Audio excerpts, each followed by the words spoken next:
Paul edging out T. Haynes this morning at the wire. EB slipping in there for bronze. Morning, gents.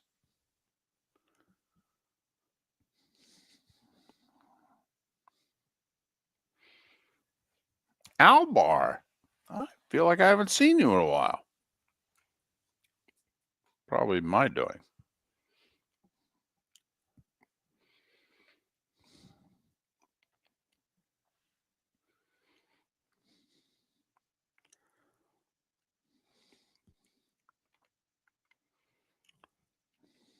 AJC, very formal this morning. I appreciate the exclamation point, though. Yep. Gets in the way, doesn't it, Albar? Albar, then why aren't you sponsoring the show? What the hell? Get the boss. I mean, what the hell? Coming off the top rope early, guys.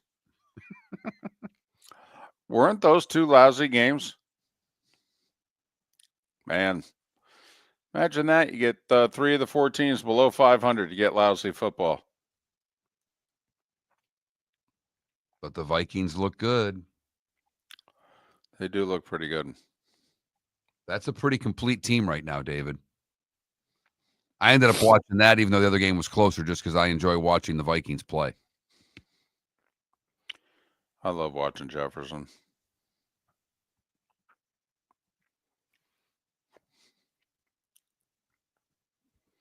You got it, Coffin Ball. I did hate the unis, though. Oh, I know. I'm so with you, Paul. Live, they look like the Colts. I don't know what it looked like on TV, but oh, man.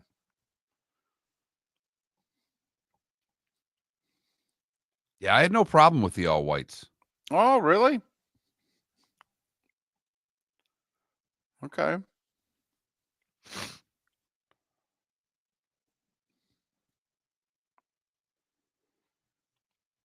I really wish the Ohio State-Tennessee game was in Knoxville.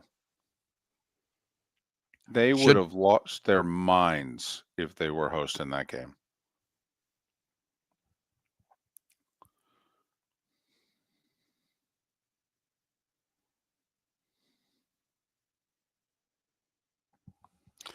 I love the Skull Open. I really do. It's actually right before kickoff, and that's my favorite stadium.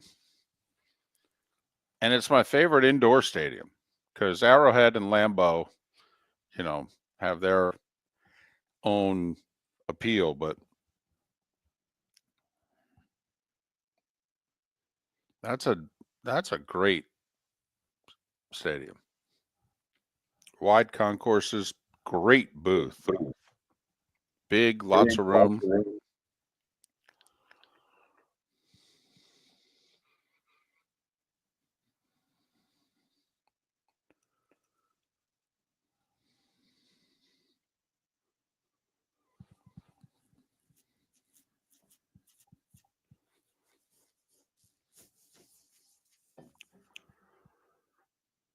I think it'll do a big number, Coffin Ball.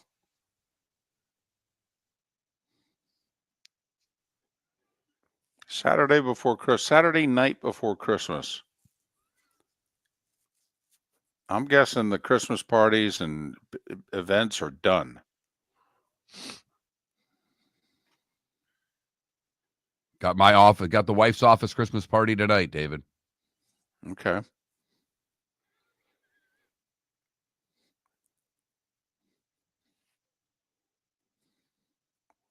Did you tell her she should clean off her desk just for impact? Oh, God, that'd be funny. Hey, listen, honey, on your way home tonight, can you just clean off, take some pictures and just take them with you. Hell, you could even put them in the desk. Right. Just hide them.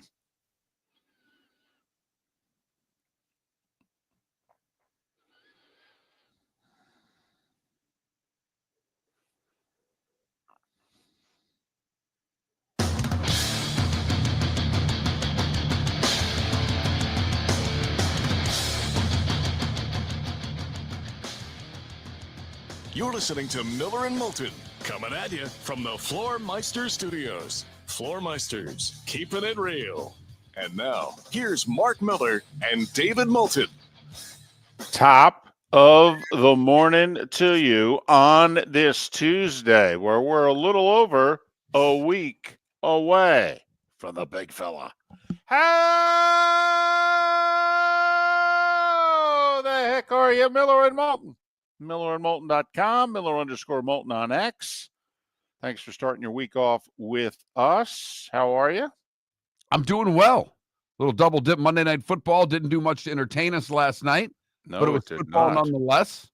Yeah, it you was. and I disagreed on whether or not we liked the Vikings unis, and that was really about the only question to be answered from last night. Yeah, it didn't work for me. Apparently, I'm in the minority, though, at least according to the Twitch chat room. 21,000 on the text line. Did you like the all-white look from the Vikings? Live, to me, they look like the Colts. Don't know what it looked like on TV. But I'm just so used. They're the purple people leaders, for goodness sakes. Give me some purple. Not even in the helmet. I mean, really. Come on now. Come on, all whites. You know, I started thinking about that, Ian Dark. And the all whites are all right tonight. I don't need New Zealand World Cup soccer. I mean, come on. Give me the Vikings. Give me the purple people leaders. Goodness sake. You know what touched me? And maybe it's because the first 2 years of his career, I covered him a lot, was when I saw Chris Carter and Jake Reed with the Randy Moss jersey. All right, that actually got to me. Moss is the best player I've ever seen live. Best football player ever. I mean, best player of my lifetime was probably, for me, it was probably Lawrence Taylor. I saw him live as a fan, and I saw him in training camp a couple times. But, so maybe LT, but live, I mean, his first 2 years in the league, Mark, he was a gazelle. I mean, he was doing things that we'd never seen before, and he was so damn big doing them. Right. And it was just like, my goodness. And so, when his mortality, I mean, a very serious form of cancer, a successful surgery or not, that's bile duct cancer. I mean, that's damn, that gets your attention. And right. So, it just wasn't that, and I'm not to be morbid or depressing, but wasn't that what got Jim Mandich? Yes. And very quickly. So mm-hmm. That's why I think in these parts, when we hear that in an athlete and someone that we all know and was near and dear to a lot of people in this part of the world, you immediately start turning towards the worst. And so, and just seeing his jersey and what have you. And also there were quite a few people who wore their Moss jerseys last night in the crowd. And so it got my attention.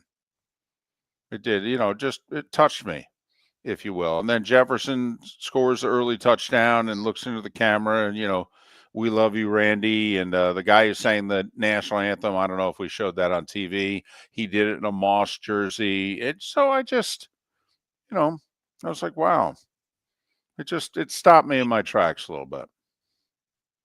I can see how that would do that, especially someone that you covered when you worked in Fargo and have great affinity for as a player. It makes a lot of sense. But the Vikings as a team with that Jefferson guy, he's a pretty good receiver as well, David.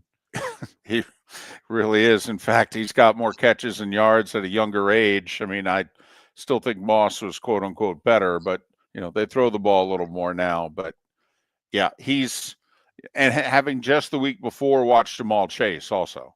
And then you realize they were on the same college team with Joe Burrow. We wonder why they won the Natty. My goodness. That's damn ridiculous right there. It's all about peaking at the right time, and this Viking team is peaking at the right time, David. Couple weeks left in the season. They seem to be hitting their stride. They don't have a ton of injuries to deal with. No, they don't. They don't. I mean, their right tackle got banged up last night, played through it. So they've won 7 in a row. And both NFC North teams control their whatever, destiny, fate, whatever the exact wording should be. If the Lions win out, they're the one. If the Vikings win out, they're the one. You can't say it for sure with the Vikings. You can with the Lions because the Lions would have a better conference record than the Eagles. But barring something unforeseen, the Vikings on the fourth tiebreaker would beat the Eagles at 15-2 based on strength of victory. They would win that tiebreaker if they win out. It's the way it looks now. Don't know how it could change, especially since the Eagles' final three are all division games, and we know how weak the East is. If we get to tiebreaker 8, it's the coin flip at the gas station in Texas. Yes, love that. And the only thing left to be decided then is, do we catch the coin, all right, or do we let it hit the ground? That's really the only thing for the 8th tiebreaker. But so right now it looks like the 1 seed mark goes through the North. I don't think we were, I guess people were expecting Detroit a little bit, but what Minnesota's done, I mean, he's got to be coach of the year, right? Well, I think so.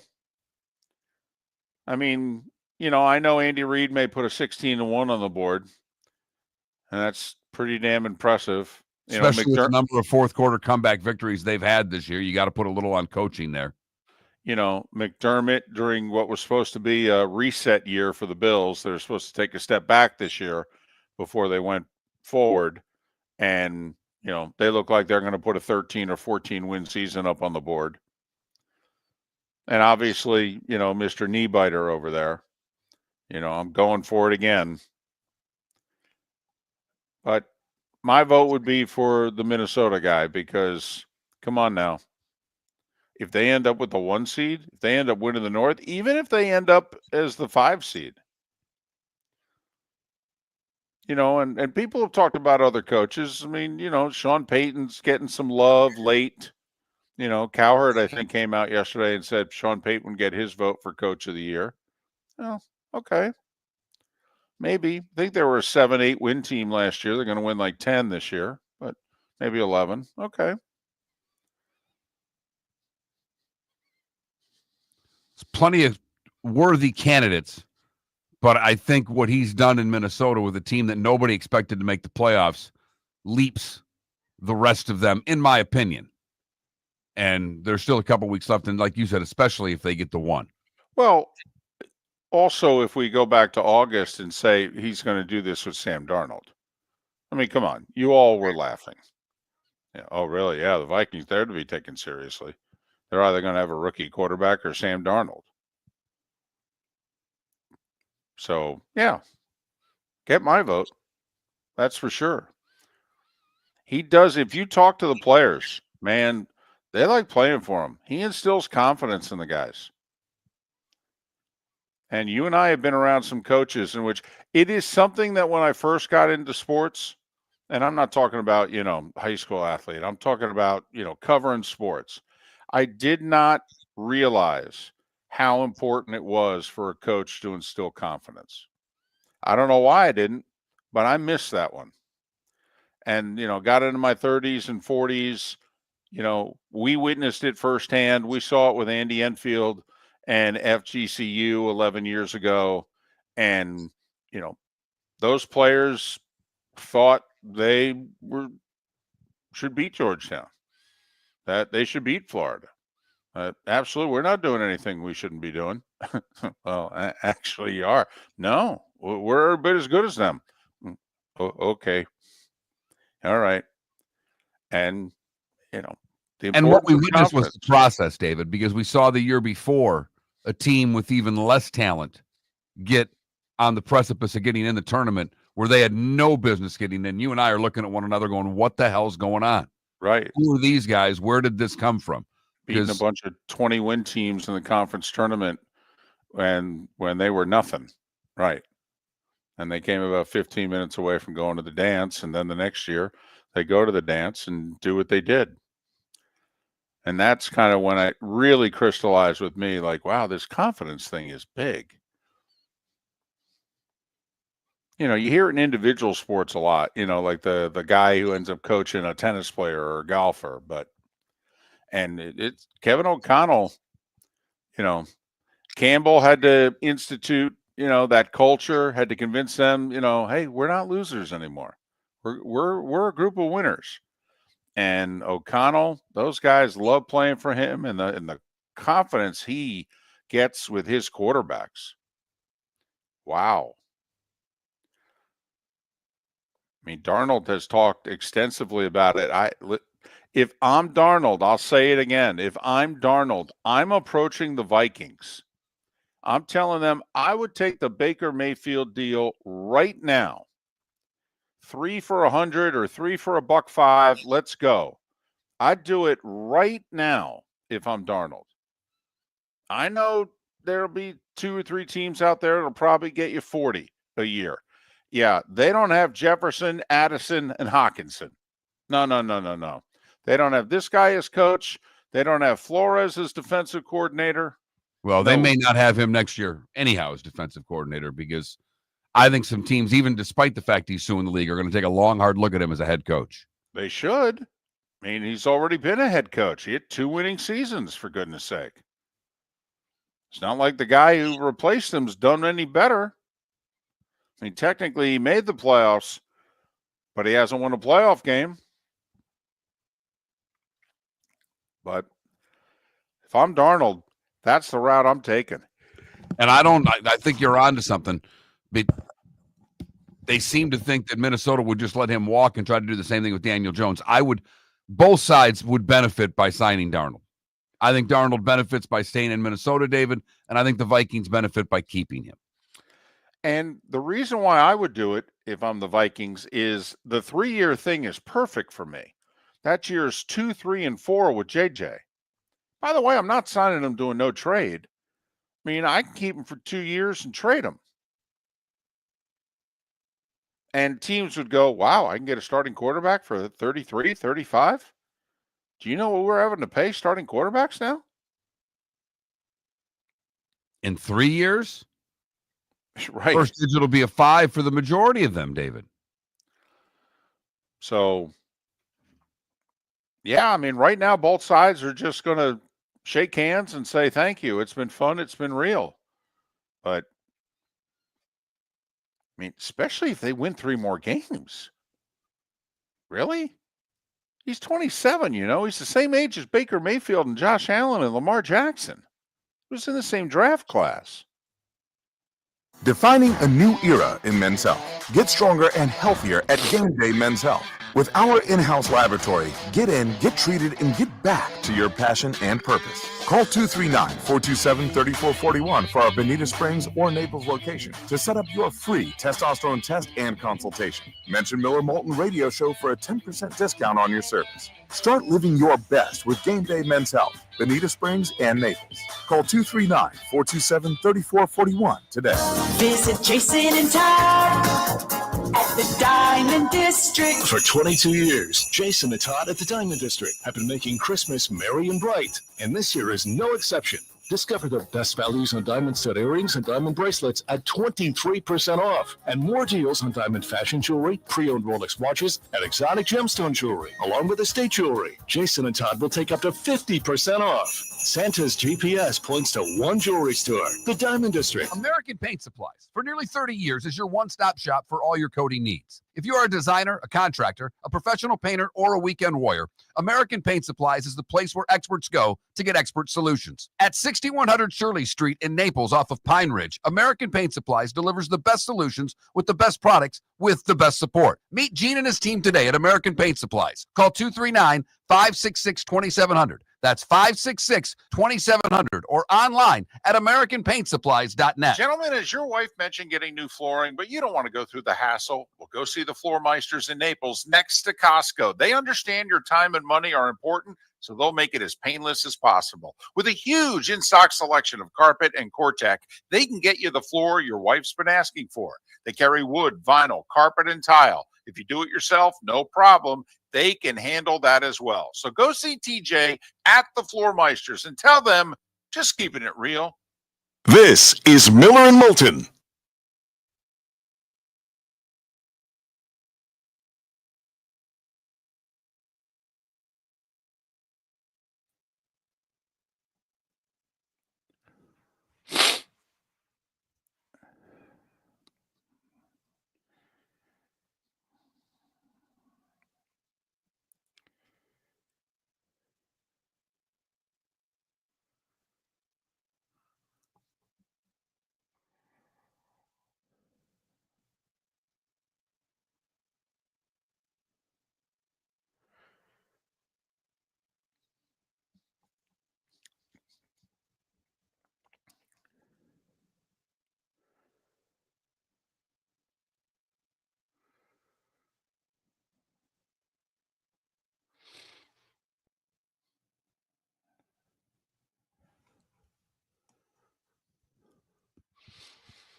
Yeah, the arm is feeling better.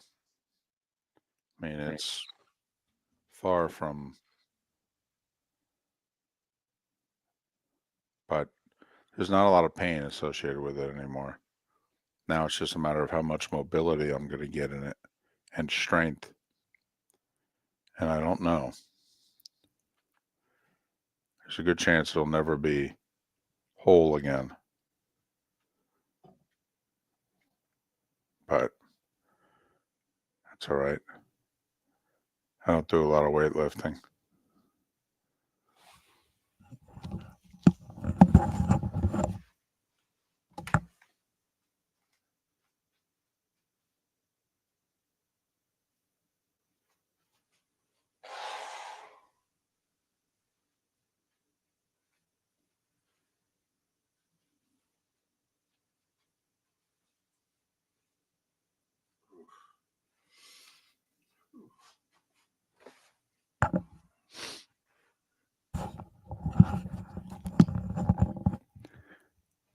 Yeah, skull.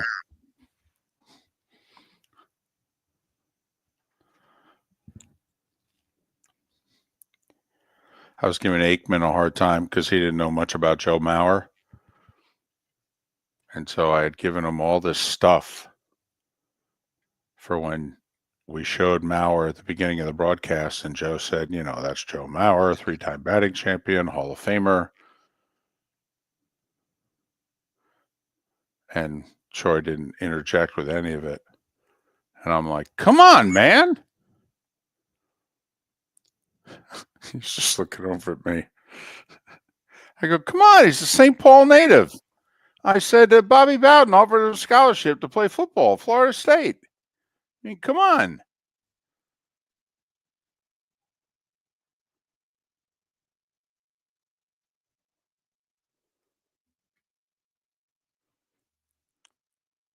Backsburg, he may have gotten the better line, but what Gottlieb was saying was true. I mean, Schefter gets all his info from agents.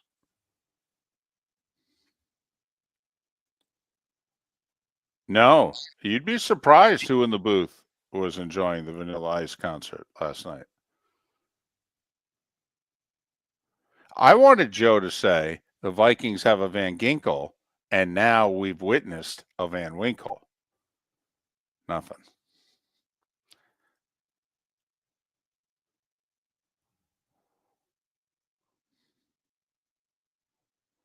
I know, DC.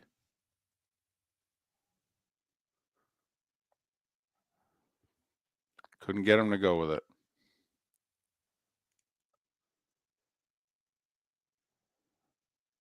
So, Paula, you think a January 2nd birthday is worse than a birthday within a week of Christmas? Huh.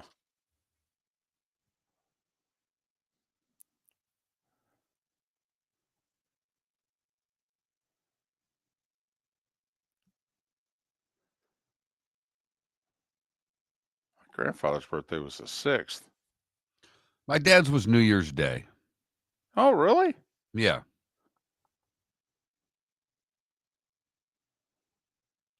He ever complain about his birthday? Yeah.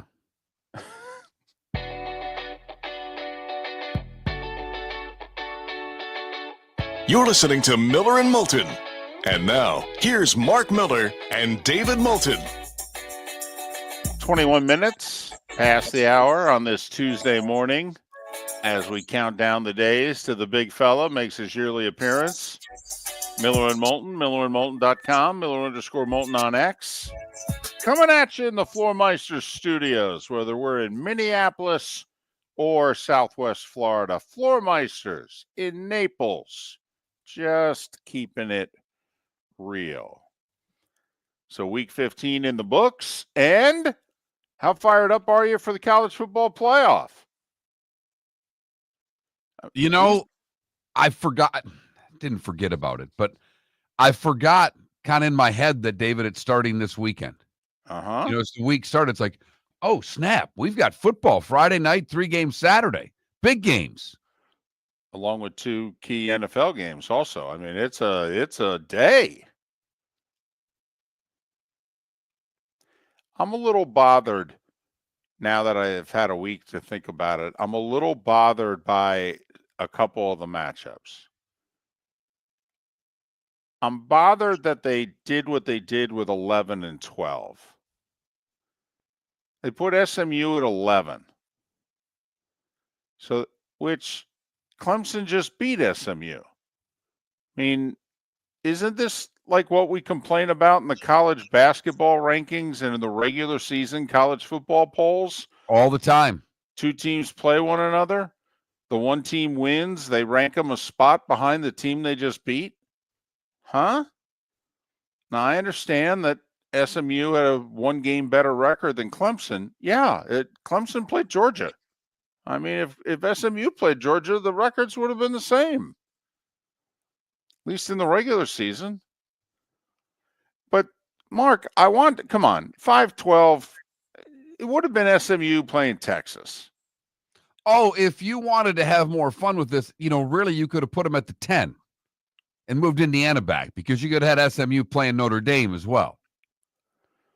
But, I mean, Texas makes the playoff. Congratulations. And you got to play a school that literally is little brother.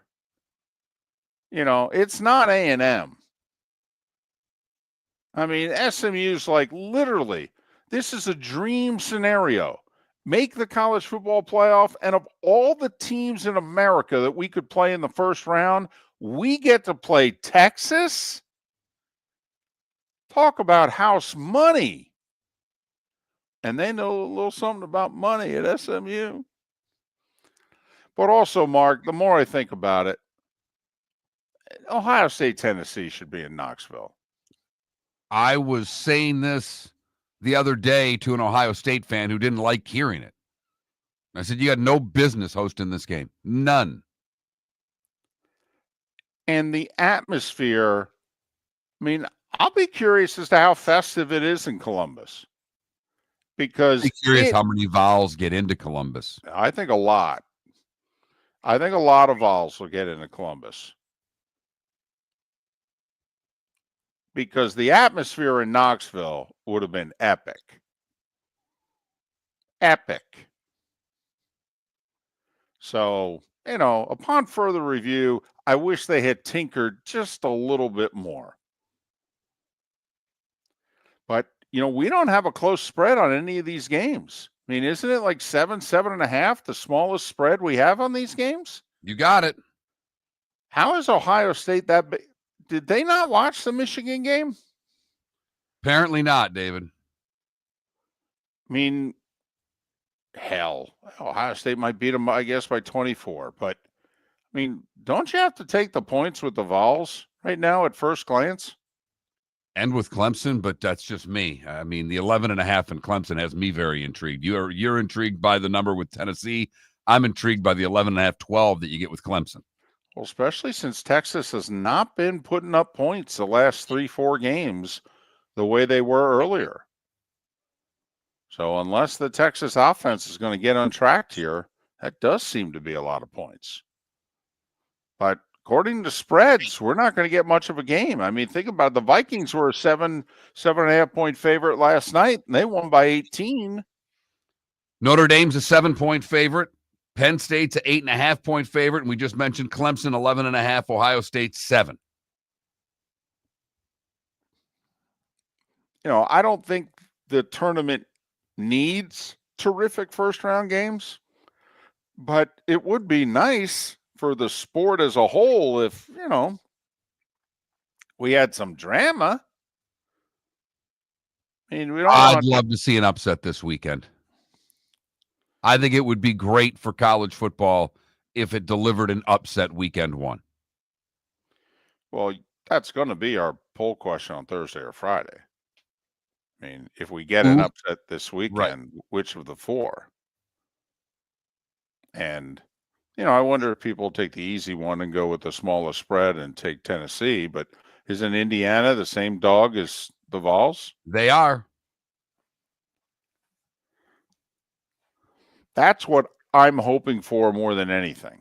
I'm hoping that the teams, the schools that, let's be brutally honest, that many of us out of the side of our mouth are going, come on, what are they doing in the tournament? Okay, I get it. 11-1, 11-2, blah, blah, blah. But come on, what do we have Indiana and SMU in this tournament for?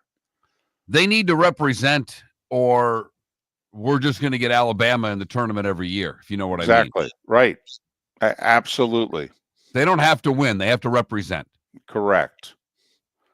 They got to get us late third quarter into the fourth quarter in which we're going, damn, it's just a game. Okay. Especially since they're on the road. If they lose, okay, that's fine.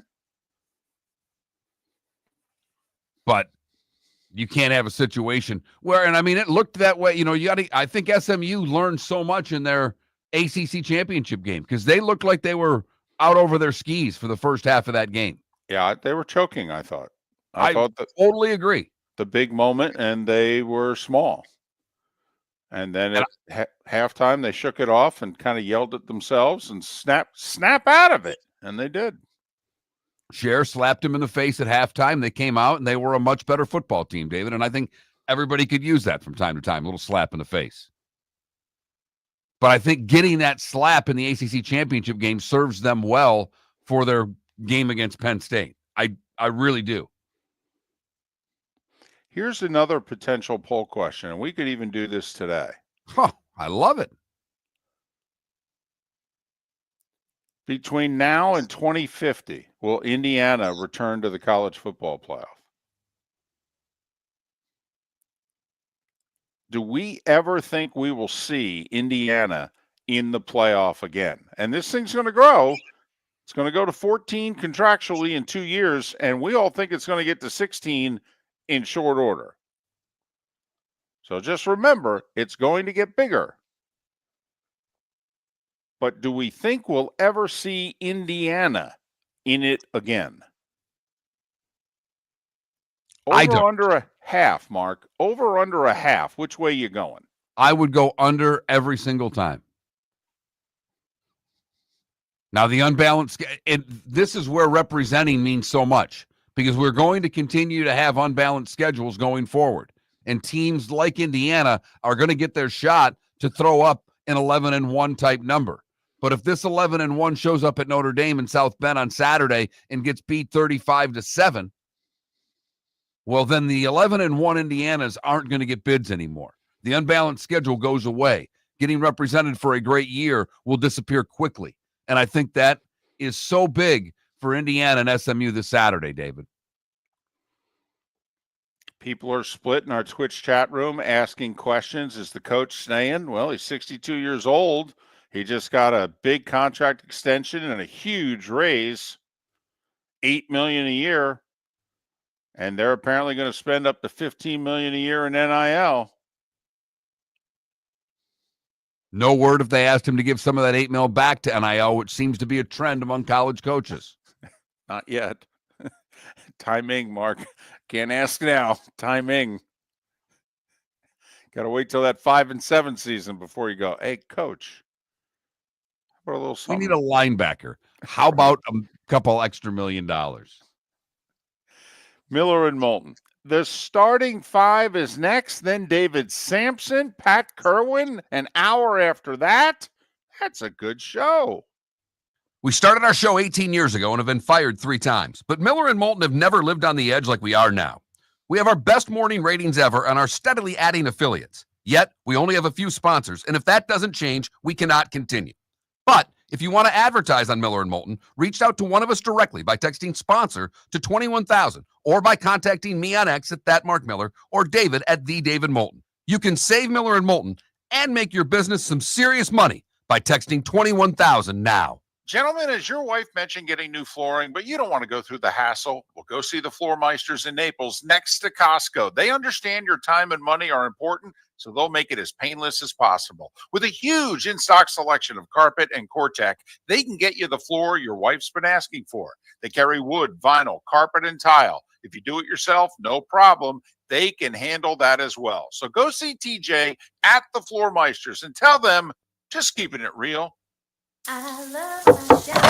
Honey, you want to come out? I haven't seen you since Glass Doctor installed our custom shower enclosure. No thanks. Well, you can't keep eating breakfast in the shower. And laminating your magazines is getting expensive. You remember we have guests coming over tonight, right? Oh, I'm sure they'd love to see the shower. It's our neighbors, and I highly doubt they want to be hanging out in our bathroom. The shower's so good, you'll never want to leave. Visit glassdoctor.com today and schedule an appointment online. The Cape Coral Police Department is growing. They are currently looking for police officers and are offering a $10,000 signing bonus to newly hired officers. If you desire a career in law enforcement, or if you are already in law enforcement and thinking about making a move to a better agency, think Cape Coral Police Department. If you're looking for a police department that is committed to excellence, that invests in the highest level of training, state-of-the-art equipment, and some of the highest compensation in all of Southwest Florida, then the Cape Coral Police Department is for you.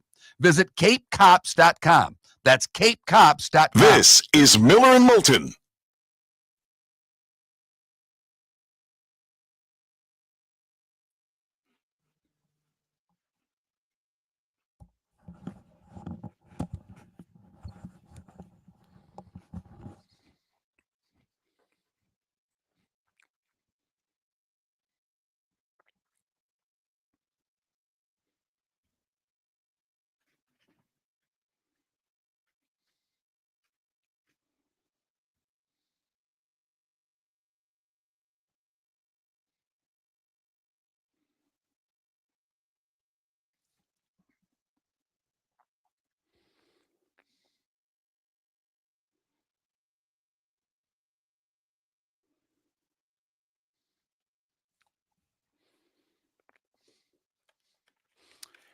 Ambient, I think, because he had no place to go. I mean, think about it. What school is going to say, "Oh yeah, we'll take you," off last year? So I think he's going the only place that he can.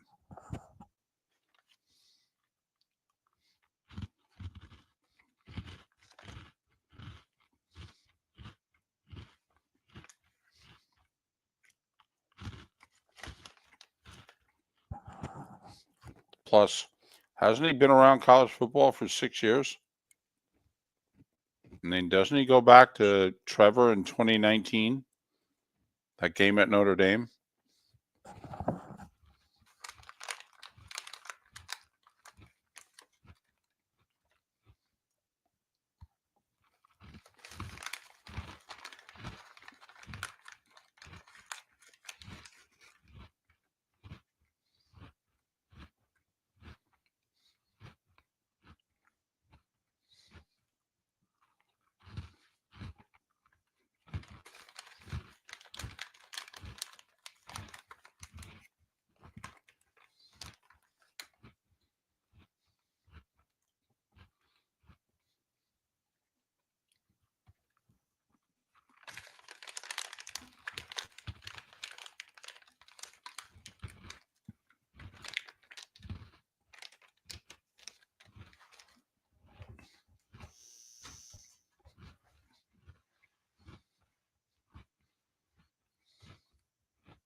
So will Indiana be in the playoff in the next 25 years? The only thing I would nominate against it is who's going to be the number one in the NFC.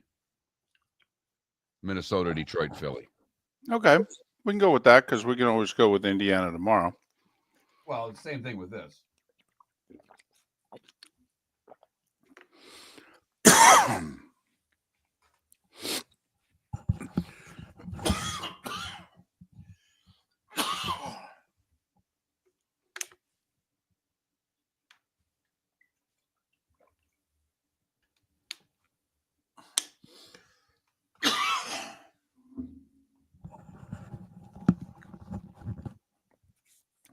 EB Hill, how about raise your hand if you haven't started?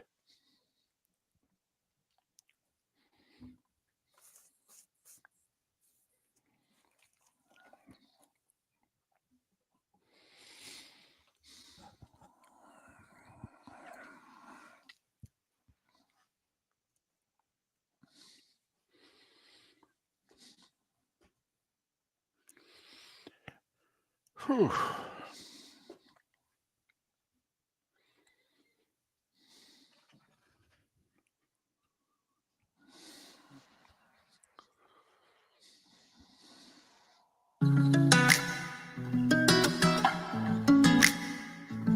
Welcome back to Miller and Moulton. Text the guys what's in your mind at 21,000.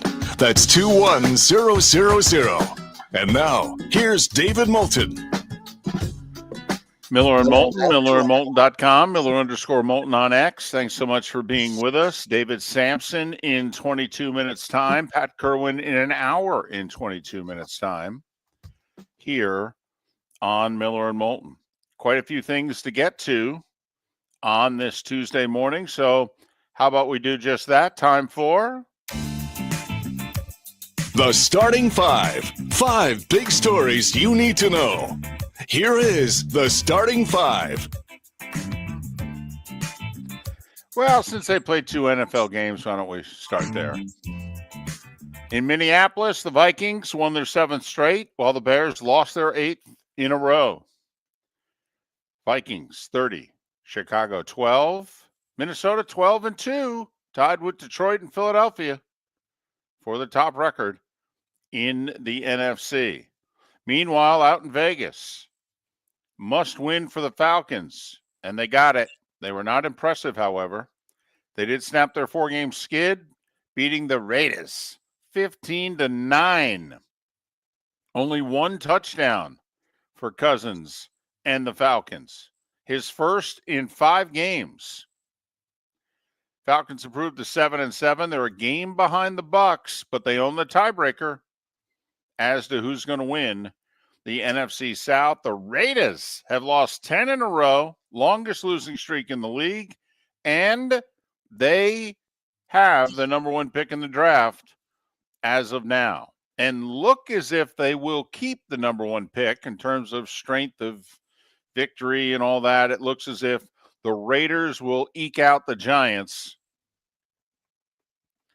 If, the 3 teams that they each have to play, they both lose, looks as if it'll be Raiders on the clock. In Green Bay, by the way, drafts at, I think, Lambeau. I don't know where else. If you've been to Green Bay, I have no idea where else they'd hold the draft, if not in Lambeau. I mean, maybe in the parking lot at Lambeau? I mean, honestly, I have no idea where they'd have it. Probably the parking lot at Lambeau. So let's just hope the weather's decent. So Vikings and Falcons winners last night. A lot of other NFL news. Let's start with the Chiefs. Mahomes officially a high left ankle sprain. Will he be able to go Saturday against Houston? Remember, the Chiefs have a margin for error with 3 games to play. They can lose one of them and still be the 1 seed and get the bye. And remember, Chiefs play Saturday, then follow that up by playing Wednesday, a 3-game and 11-day stretch for the Chiefs. Do they try to rest Mahomes for one of these 2 games strategically? And then they'll have 10, 11 days to prepare for their season finale in Denver. Chiefs made some other news by waiving former first-round pick Clyde Edwards-Helaire, who was part of that national championship LSU team with Chase and Jefferson and Burrow. Former first-round pick. And he is suffering from PTSD for something that happened in college, a shooting in college that he was allegedly a part of. And he has suffered from PTSD the last few years. He had a good rookie year, 800-plus yards rushing, and has steadily declined. And Pacheco took over the job 2 seasons ago. And, well, he was 5th on the depth chart. So the Chiefs have moved on. The Lions officially, we knew at this time yesterday that Alim McNeil, the defensive tackle, was going to be lost for the year. Turns out it was a torn ACL. But imagine the unpleasant surprise to find out later yesterday that running back David Montgomery is out for the year, an MCL injury requiring surgery, and he's done. Now, yes, they still have Gibbs, but, Montgomery took quite a bit of the workload off of Gibbs as well, and now they may have to go the rest of the way, which could be 7 more games with just Jahmyr Gibbs. Also, Carlton Davis, former Bucks corner, who signed with Detroit, broken jaw, surgery, out indefinitely. The hope is 6 weeks, which would be NFC Championship. And can you think beyond that? So they're not saying he's out for the year. They're saying out indefinitely. But the thought is a minimum of 6 weeks. Man, the injury news for the Lions. My goodness. I feel so badly for all my Lion friends who are diehard fans. Trent, our old producer who lives and dies with them, because this has just been an epidemic of injuries. I've very rarely seen anything quite like what's gone on with the Detroit Lions this year from an injury standpoint. And I think the thought from many of us 2-3 weeks ago was, yeah, on paper, the Vikings, if they win out, but come on, they're not going to go to Detroit and beat the Lions, especially if anything's riding on that game, right? Now, one team's just a hell of a lot healthier than another. And that's just a fact. So, awful lot of pressure on Goff and that offense to seemingly cover for a defense that is literally the walking wounded. To score every possession. They're going to have to get in the 40s to win, it seems. It really does.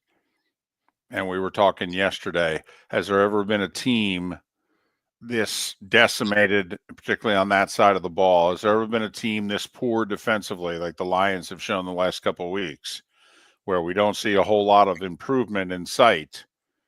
So could a team that poor defensively get to the big game, never mind win it? Couple of other notes. Devondre Campbell is not the only player that refused to go into a game here recently. A couple of weeks ago, Deontay Johnson, Ravens wide receiver, he didn't want to go into a game in the second half either. Well, he was given a week suspension. Well, he's supposed to come off that suspension this week. And Harbaugh and the Ravens very quietly yesterday said, yeah, we're giving him this week off too. He doesn't have to worry about practice or anything. He could just hang out, spend some time with his family. Now, it's interesting. If they hadn't traded for him, I think he'd already be gone. So I think there's a little bit of ego here because they actually gave up some assets for him.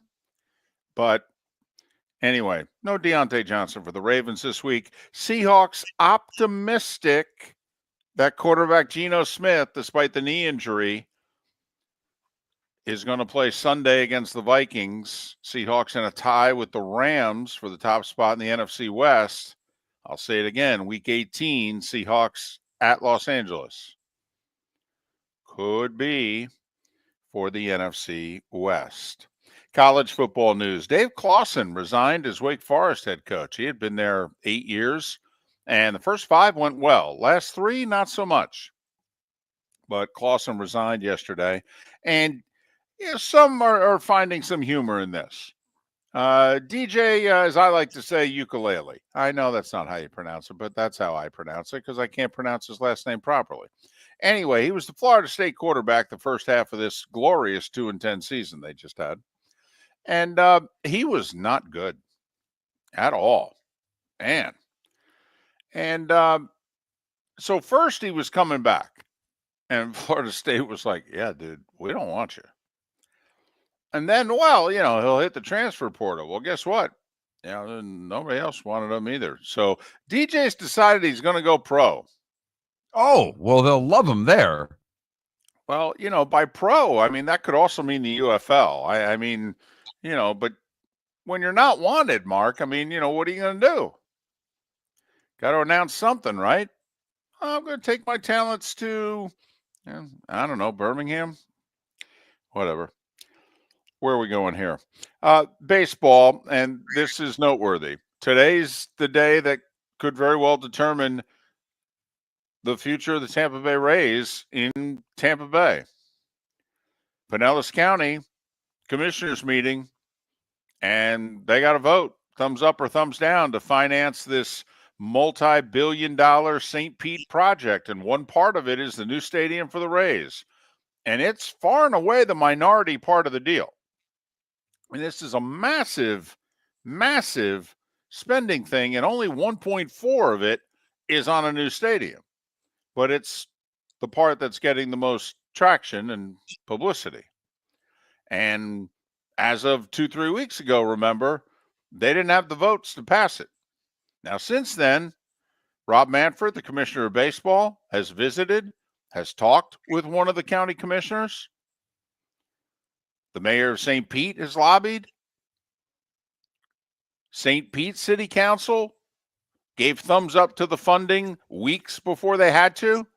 They have dropped it in the lap of the Pinellas County Commissioners. And today is supposed to be the day. Pass it or else. We'll see which way they go. Interesting signing yesterday by the Orioles. They spent $15 million on a one-year deal for a 35-year-old Japanese pitcher who's been really good. He's won their equivalent of the Cy Young a couple times. He just finished second for the award this year with an ERA of like 1.7. Tomoyuki Sagano got a one-year deal from the Orioles for $15 million. Interesting signing. Remember that. NBA. Heat had a 4-game winning streak snapped in Detroit, of all places, last night. They were down 16 going to the fourth. Huge comeback. Jimmy Butler with 35, best game of the year. But the Pistons win in overtime, 125-124. Embiid out with the sinus fracture. Don't know how long it's going to be. Philly, however, won in Charlotte by 13. Chicago edged Toronto, 122-121. The Cavs are 23-4. That's a 70-win season, by the way, for the Cavs. That's what they're projected to right now. They do this going forward the rest of the way. That's a 70-win season. They won by 29 in Brooklyn last night. Jokic with a triple-double. Jamal Murray hit the game-winning shot late. Denver over Sacramento, 130-129. And the Clippers all over the Jazz, 144-107. Have to be of a certain age to remember him. Dick Van Arsdale. He was the very first Phoenix Sun. They claimed him in the expansion draft. Their first ever player. Had a very nice career as a shooting guard.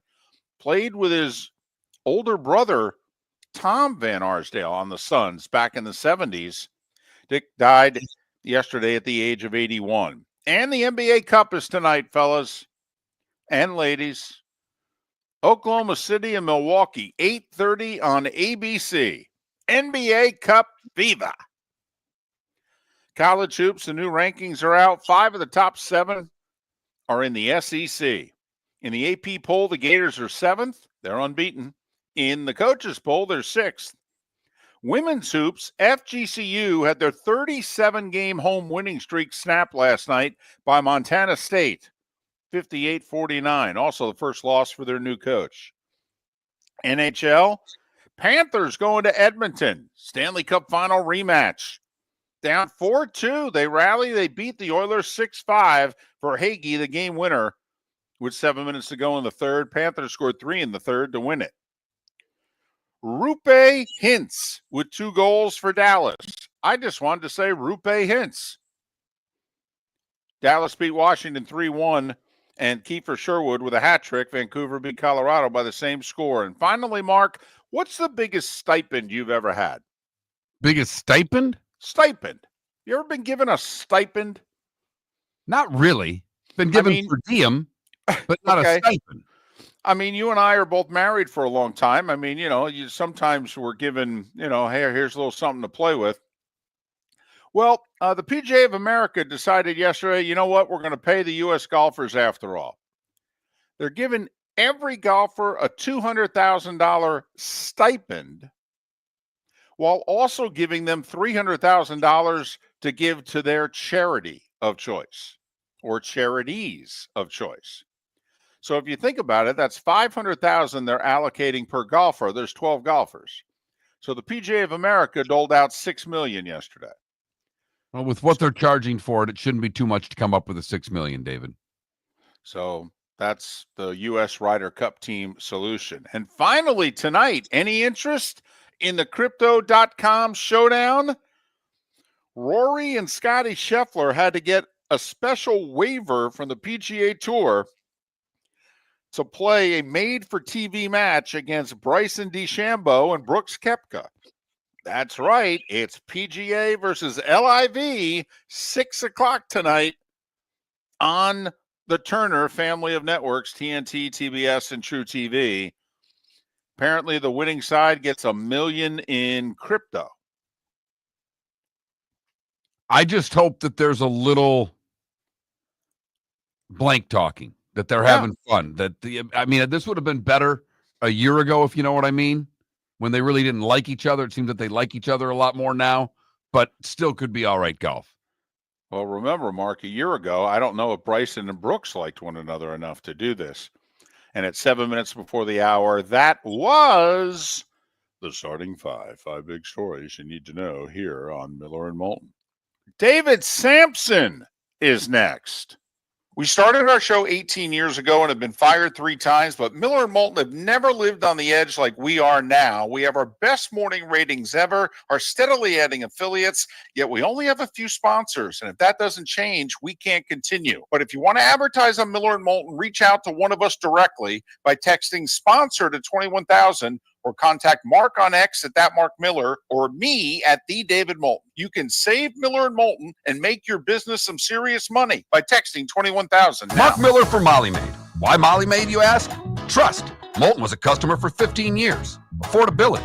Didn't I just say Moulton was a customer for 15 years? Worry-free services. Our professional house cleaners are fully insured and a 24-hour warranty. Call Molly Maids today at 239-774-5839. That's 239-774-5839 or online at mollymaid.com/FTMYERS. That's mollymaid.com/FTMYERS. Wine glasses never fall over until you get a brand new rug. Oh, no! Ketchup bottles act normal till you're wearing a new shirt. Oh, you kidding me? And rocks slide peacefully on the road till the day you get a brand new windshield. Then they fly up off the road and attack without mercy. That's why new windshields from Glass Doctor come with our windshield protection plan. Unlimited repairs and 1 replacement for 12 months. Don't just fix it, protect it. Glass Doctor, a neighborly company.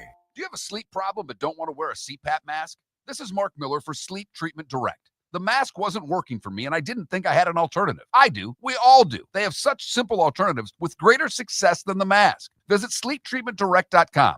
That's sleeptreatmentdirect.com. And if you are like me and your CPAP machine isn't working for you, it's time for a change. Call 239-444-1741. That's 239-444-1741. Sleep Treatment Direct. Sleep safe and sound. American Paint Supplies, for nearly 30 years, is your one-stop shop for all your coating needs. If you are a designer, a contractor, a professional painter, or a weekend warrior, American Paint Supplies is the place where experts go to get expert solutions. At 6100 Shirley Street in Naples off of Pine Ridge, American Paint Supplies delivers the best solutions with the best products with the best support. Meet Gene and his team today at American Paint Supplies. Call 239-566-2700. That's 566-2700 or online at AmericanPaintSupplies.net. The world-famous cigar bar started as a neighborhood place in downtown Fort Myers, and now it's a brand, a destination with 4 locations. The original place, Henry Street, Fort Myers, Gulf Coast Town Center, on Southeast 47th Terrace off the Cape Coral Parkway, and the Lounge on West 1st Street in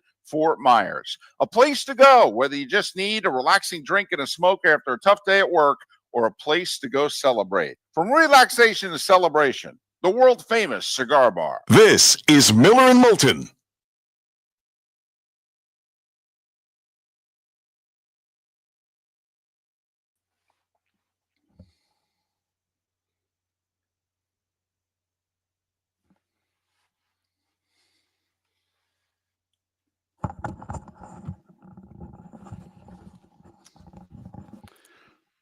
First ever natty for Vermont in any sport.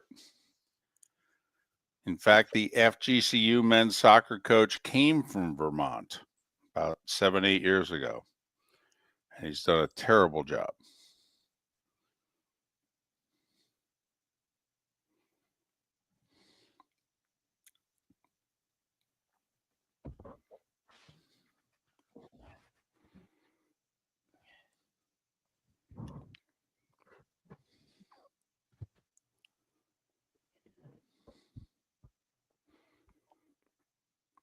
Morning. Good morning. How are you? Good. How you doing? Good. I am away the next 2 Tuesdays. What? Yeah. Okay.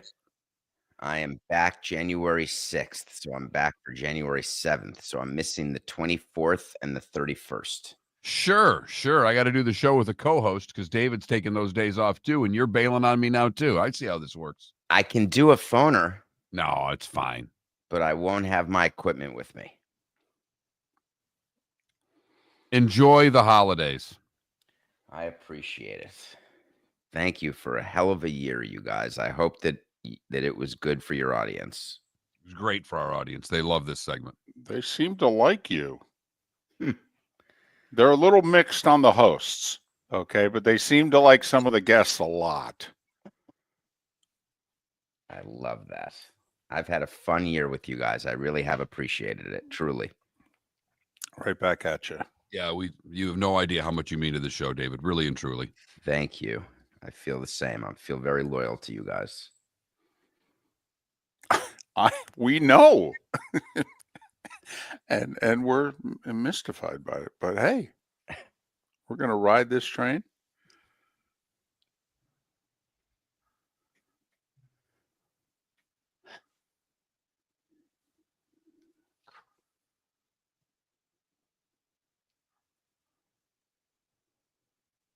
Which game were you at last night?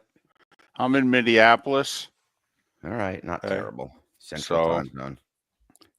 You know, the big discussion so far about it is, did you like the Vikings white jerseys or not? I'm a no. I love them.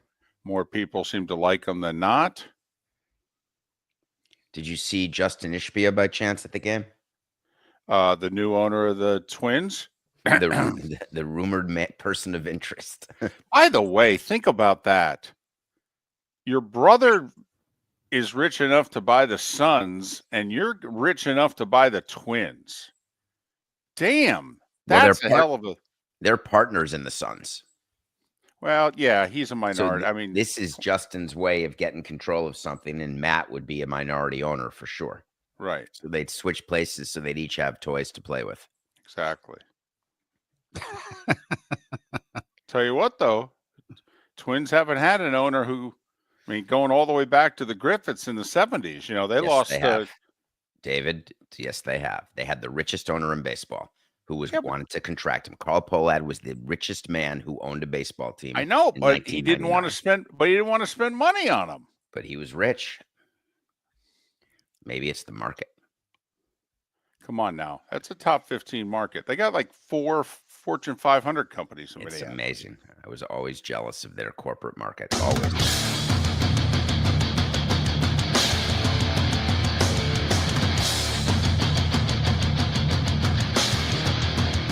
You're listening to Miller and Moulton, coming at you from the Floor Meister Studios. Floor Meisters, keeping it real. And now, here's Mark Miller and David Moulton. And for the final time in 2024, David Samson, he of Nothing Personal with David Samson, he does it live weekdays at 8 a.m., an award-winning podcast. You can follow him on X at David, the letter P. Samson, David P. Samson. Thanks so much for joining us throughout the year, number one. Number two, is today the day that baseball in Tampa Bay dies? Every time you say that, I think you're talking about the day the music died, and I start wanting to sing a song. I assume that's what you're doing, which makes you funny, and it's possible only 69% of your audience knows what I'm talking about. That said, it is a big meeting, but it's actually a very sad song. It's a really sad song, and most people who play the one-man guitar act charge an immense amount of money because they've had to play it so many times. They're like, you know what, American Pie, put $100 in the tip jar. I'll knock it out for you. I will never forget the first time I realized the currency of that. Sorry to get off track, but that's the show. I was in Nashville, and someone yelled out American Pie, and the live band performing said, "Oh, that one, you're going to need to give $100 bill." Yep. I wasn't aware that was the going rate for American Pie, because the going rate for other songs was like $1.50. Brown Eyed Girl costs a lot of money for most singers too. That's another one that gets you up to about the $50 mark. Good old boy. Now, I'm just curious, the business of that, is that because it's hard to play, or because it's so long that it takes up other abilities to sing songs to get tips? They're just sick of it. When an artist gets sick of playing the same song over and over, you put a monetary number on it that, hey, I'll play it, but you're going to pay me to play it. I guess that's true. Billy Joel does that. You just sell out the Garden every single month and play the same set list, and people like me will go back again and again. Well, exactly. For a couple million a night, he'll give you a Piano Man. Exactly. Right. So, listen, it's unclear. I never put a final on anything. Today is a big meeting in Pinellas County, and they've got to get those bonds going. However, even if they vote to float, so that's what I'm calling it, the VTF, the vote to float, it's great, but that's not the VTB. The VTB, the vote to build, that requires rebar and cranes and a financing gap solution, which doesn't exist right now, because the public thinks, hey, if you're opening a year late, sorry, dudes, that's on you. And the Rays are saying, no, we're only a year late because you didn't VTF, vote to float, when we thought you were going to VTF, in which case the public will say, okay, but we're not late. All right, you've been through this. Okay, yes. So you tell us, and you have, okay, you obviously, you did the deal, you financed it, the new ballpark in Miami. This deal was supposed to be approved in late October. If it gets approved on December 17th, do you mean to tell me 7 weeks is going to cost me a year? The wrong 7 weeks of the construction schedule, it can. Of course, let me be clear on two things. The October vote, that was done, and that was the vote that gave the money from the public to the Rays to build the ballpark. But then there were follow-up votes required, and the follow-up vote is the one that's been delayed. Right. But it was supposed to take place. It was supposed to take place a week before Halloween, though. I mean, it's difficult for some of us taxpayers to understand. Really, you telling me 50 days equates to 365? So I can make up 50, but then I'd have to pay overtime for extra shifts, and it would change the budget of the ballpark. We got delayed several times, and our delays led to a delay of 2 years. We opened the ballpark in 12. We had a lawsuit from Norman Brayman. We had issues getting it approved. We thought we were going to start building in 2007. We didn't start building until 2009. The price of the ballpark increased, and we had to work it out with the public at the negotiating table to figure out how to close the gap and get the full financing plan. And that's what the Rays are trying to do. And in the old days, you could open a stadium at halftime at the All-Star break, but no teams want to do that now. It's way too difficult. So if you lose opening it in March, then you really do lose a year. So this is an important moment, not just to VTF, vote to float, but also whether or not there's going to be discussion on closing the finance gap. But either way, I don't expect the stadium to die today, and I don't expect there to be a parade down Main Street because everything is butterflies and unicorns. Are the Rays handling this right, David? I mean, they've put some posture in there, but I mean, from a guy that's an executive, and you understand that there's more to this than the public posturing, that there's actually trying to get financial deals done the way are most beneficial for you. Are the Rays handling this right? It's such a great question. I don't know that I did it totally right, other than there's a beautiful ballpark called Marlins Park right now. But there were certainly a lot of bumps along the way that made me incredibly unpopular, and I get it. If I had to do it again, would I try to threaten less? Would I try to write fewer letters? Would I try to have a different tone? Looking back, I guess I would. But at the time, you feel as though you have to play by the playbook. And the owner's playbook or president's playbook when you're trying to do a deal like this is A, you know you're going to be unpopular, and B, you know you're going to have to take positions that are difficult to defend because there's so many other problems in your community. But again, the money that Tampa wants and the money that Miami wanted, it can't be going to build houses for people who lost their homes in the hurricanes, or better school security, which of course everyone agrees should be the primary concern given the school shootings that go on almost every day. But I was doing a job just like the Rays are doing a job. Could it be better? Of course, but it's a hard thing to get right. I mean, don't the Rays get boxed in if they actually have the votes today? I mean, the city of St. Pete has A, financed their bonds, and then B, they also financed paying to repair the Trop. So that basically St. Pete has said, hey, this sucker will be up and running for you to play in next year. You only got to go do 1 year at Steinbrenner Field. And if the county passes the bonds today, I mean, aren't the Rays kind of stuck? I mean, are they really going to go, oh, you cost us 50 days and they cost us a few million? Yeah, we built you $1 billion ballpark. Shut up. Yeah, so you've now touched on the biggest issue that they're dealing with right now, because the St. Petersburg Council, it's like the city of Miami. We needed that yes vote. They were a part of the project, but not the main part. It was the county of Miami-Dade.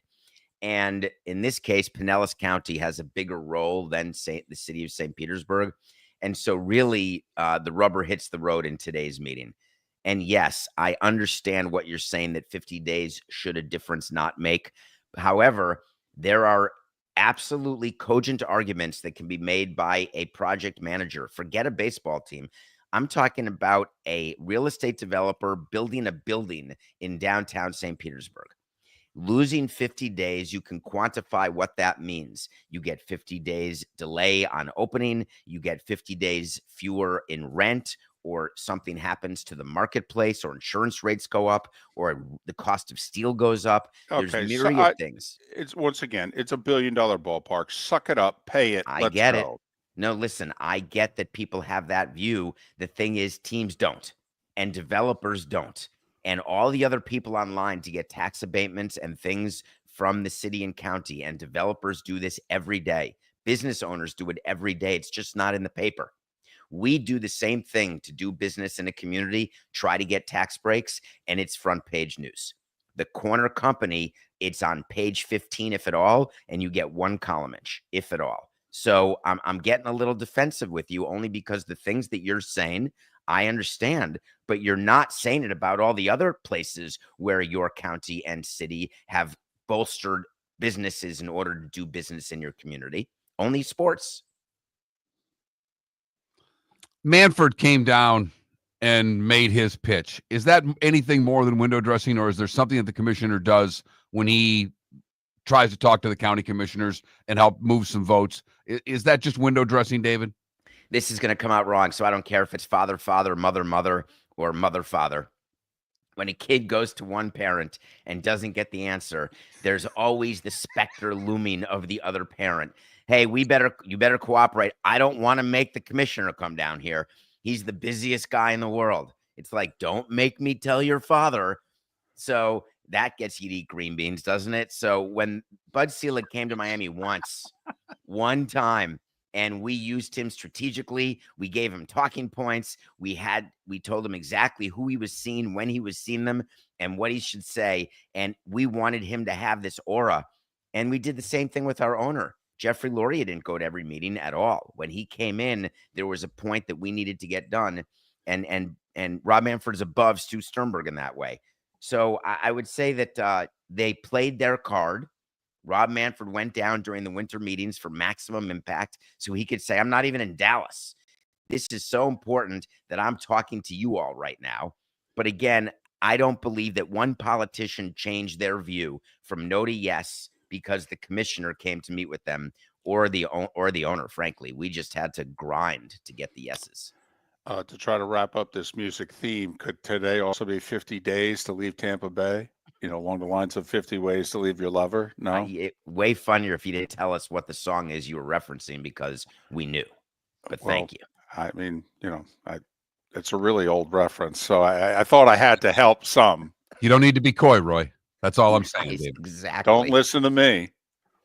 I can only tell you that if Simon and Garfunkel couldn't get along, then you can understand why building a stadium is very difficult.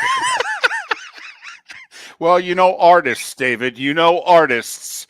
You deal with them on the Levitard show all the time, those artists. It is a gaggle of egos that makes Hall & Oates look like chums.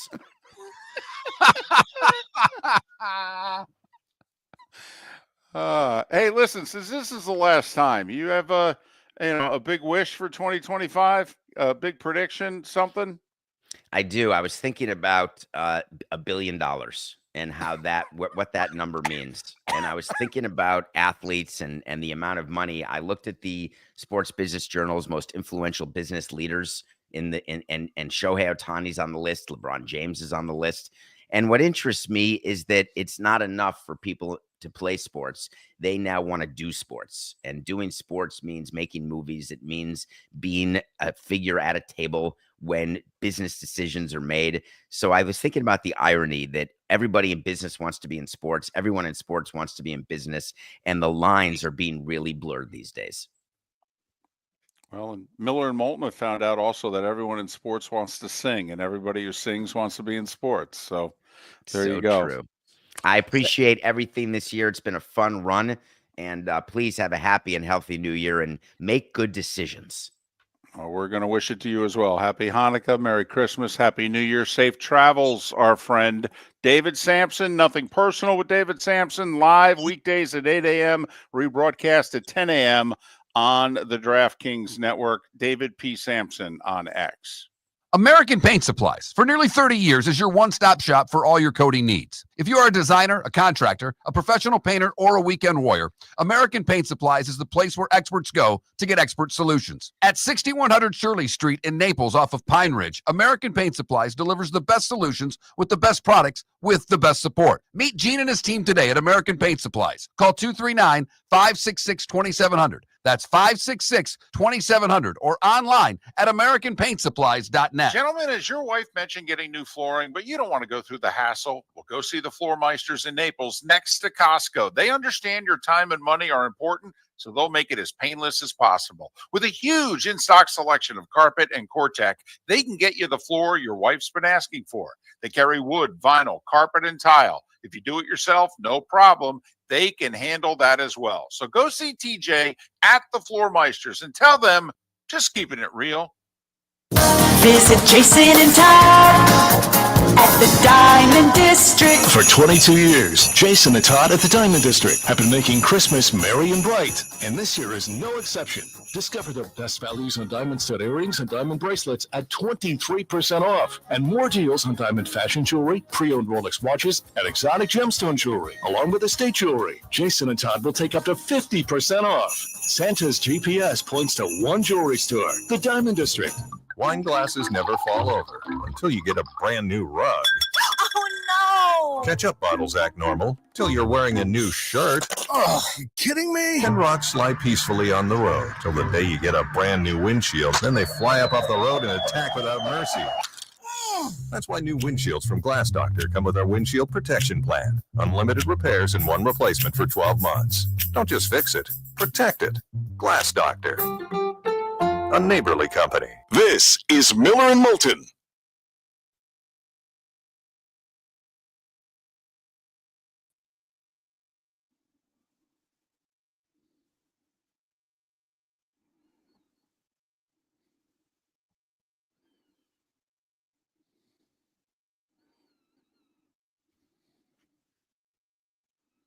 Just kept singing there. That was something.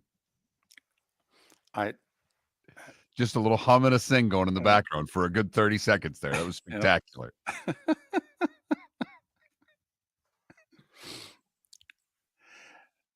I was going to start singing 50 Ways to Leave Your Lover, but 50 Days to Leave Tampa Bay. We cancel the vote. Gonna have to work on the chorus.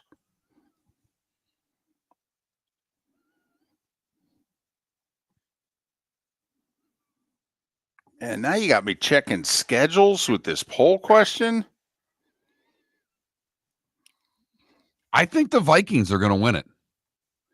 I really do. Yeah. I voted Philly, but I would not be surprised at all to see the Vikings do this. It's not easy, their schedule. I mean, what? They're at Seattle, home for Green Bay, and at Detroit. Right. I mean, that's a hell of a trifecta. It is.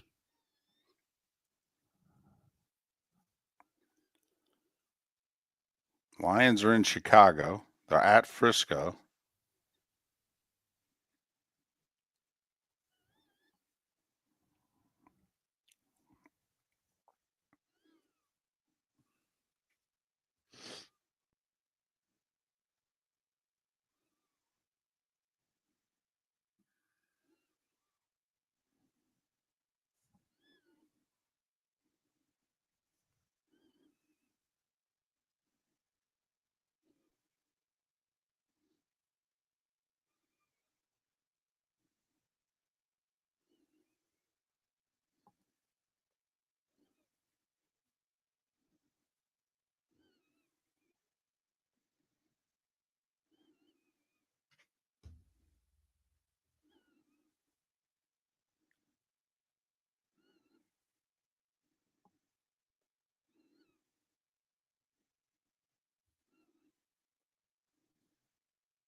Holy cow. Naples Daily News just put out a post about Jacksonville weather. Why? Because Just how this cold week it's you're going been? to get cold, rain, frost, and hail. Okay. And great. Saturday, the low's 39. Well, it's actually been colder than that already. I don't know. Just telling you what's on naplesnews.com.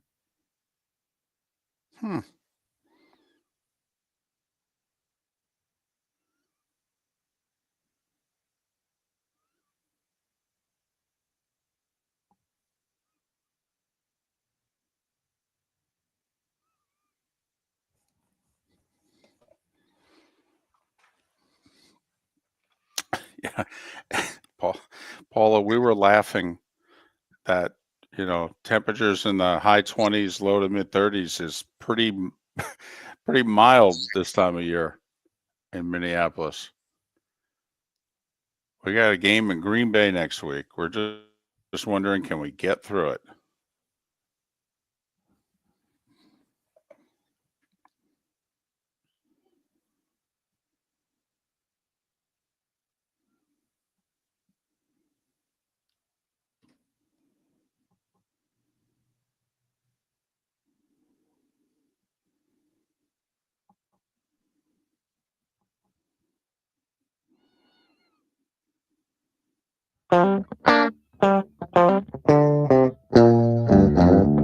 You're listening to Miller and Moulton.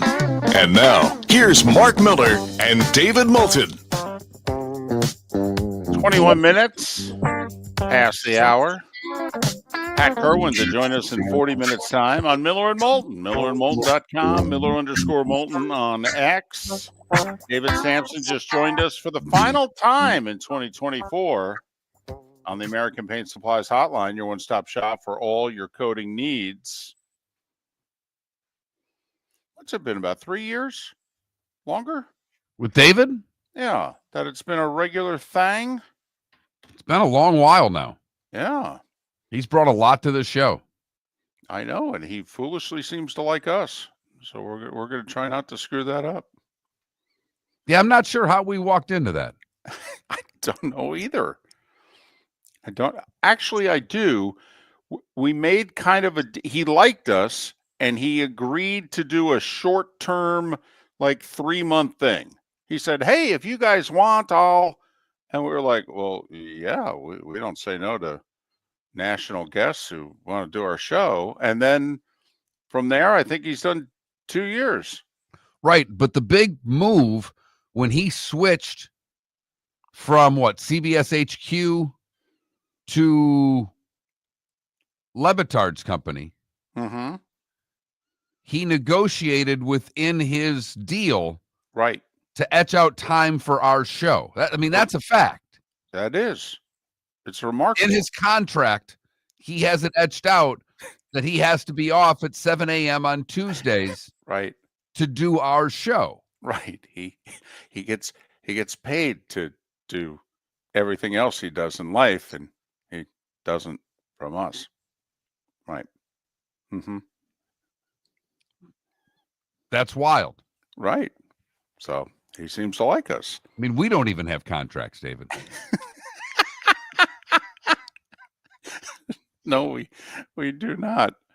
Pat Kirwan coming up in a little less than 40 minutes. Sorry to be so hard line about the vote today in the Rays, but I just think the Rays, I'm sorry. If you get a win today, then you got to man up here. And yeah, it's going to cost you $50, $100 million you didn't want to spend. You're getting a ballpark. Okay. So you think they should pay for all their overruns and any costs that are at? I'm being serious because that's what David Samson was talking about. That any overruns, anything that happens badly, which was not the Tampa Bay Rays' fault, that they have to pay for?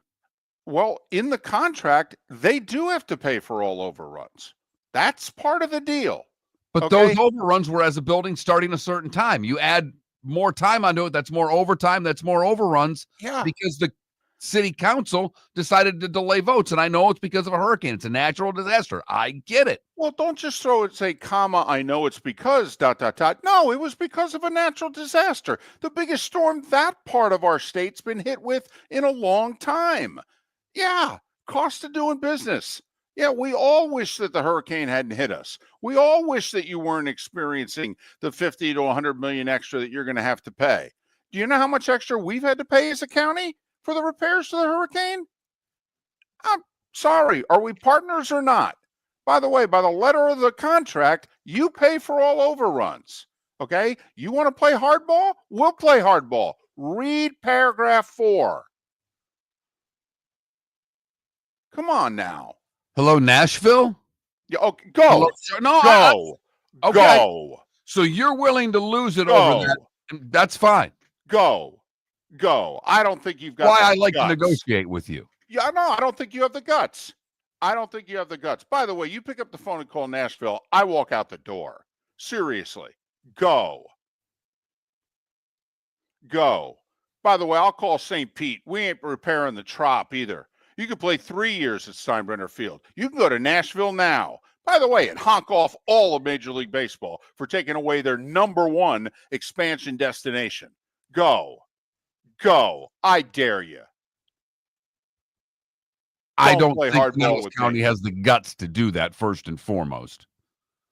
Secondly, because of a natural disaster, this has been delayed, and they're not going to get Tampa stuck with every bit of the overruns for these 50 days. It's not going to happen. That's not how business works.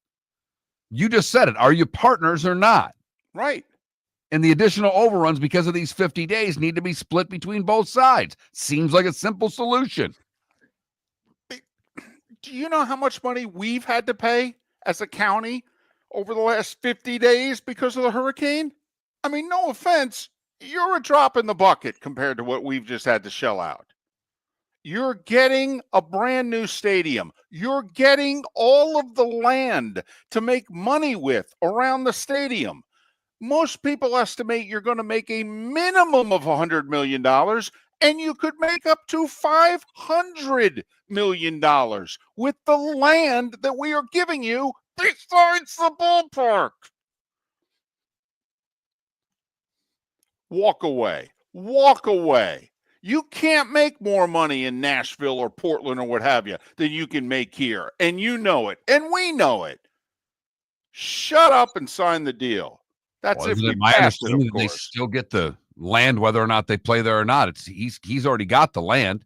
Well, we'll see. We'll see. Oh, now you play we'll see with that because he could have his cake and eat it too here, and you've known that forever. Well, he could. He'll have to go to court, though.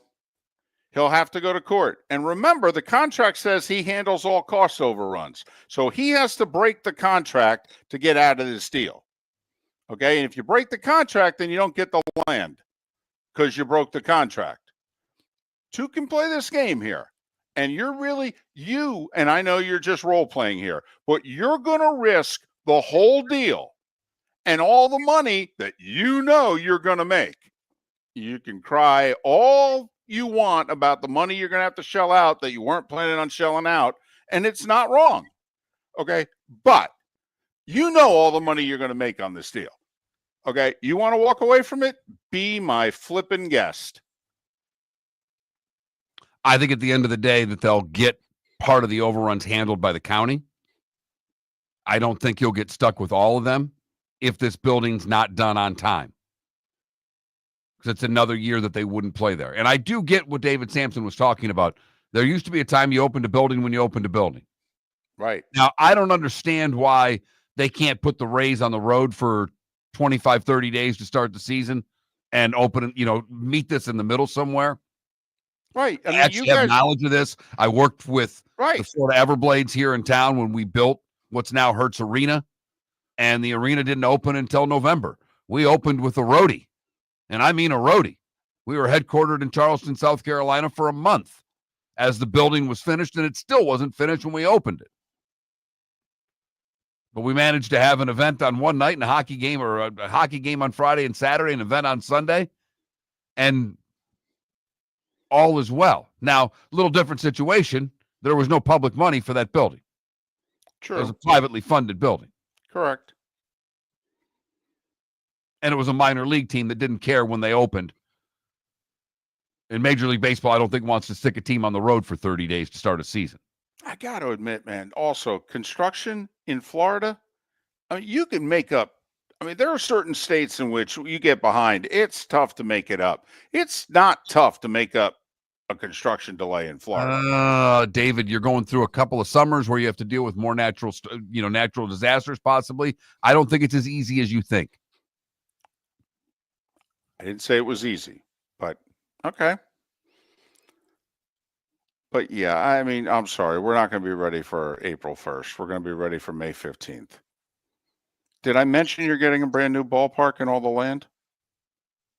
I mean, come on. I mean, at some point, can we just stop the hardline garbage? I mean, are we going to be partners or not? You've been playing your game for 15 years. Can we just end it once and for all? That's if they get the votes. Hey, they may get voted down today. At which point, the Rays are then justified to take whatever stance they want. How do you think this vote goes today?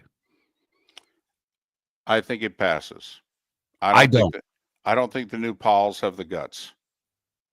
And I think that they do. And then we're really in a quandary. That's a good word. Thank you. It might be bigger than that. I'll put it this way. If it's a quandary, Mark, it'll be a capital quandary. Well, cluster blank wasn't available. We started our show 18 years ago and have been fired 3 times. But Miller and Moulton have never lived on the edge like we are now. We have our best morning ratings ever and are steadily adding affiliates. Yet, we only have a few sponsors, and if that doesn't change, we cannot continue.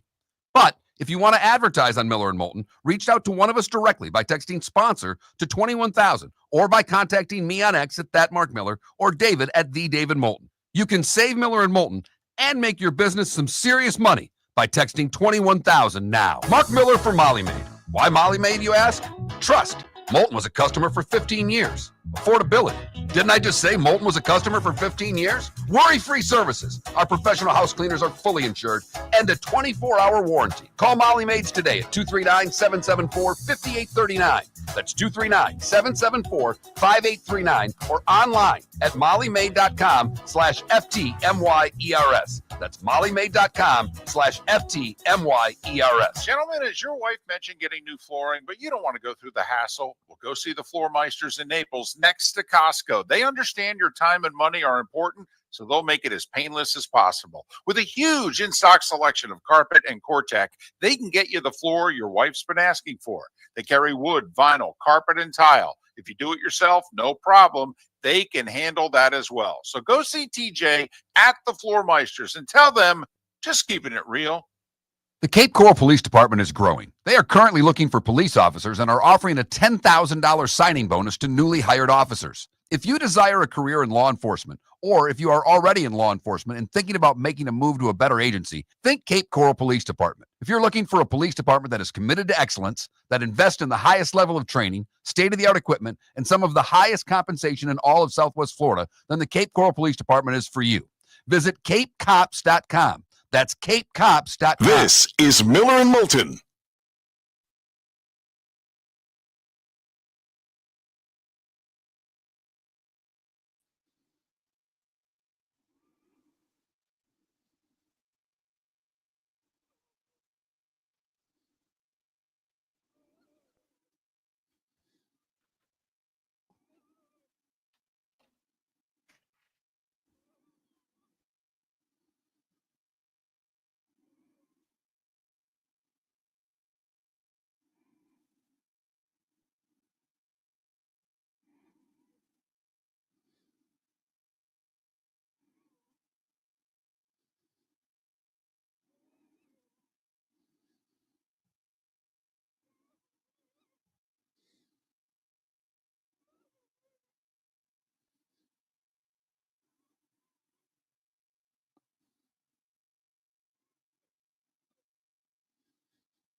Not my studio, Michael. You know that.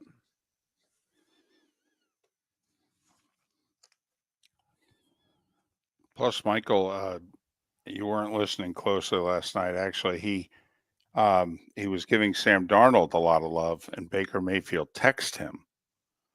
Okay, because at one point he said, I don't want to slight Baker Mayfield, and so Baker texted him, and that's why Troy was then joking about Joe and Troy were both joking about Baker.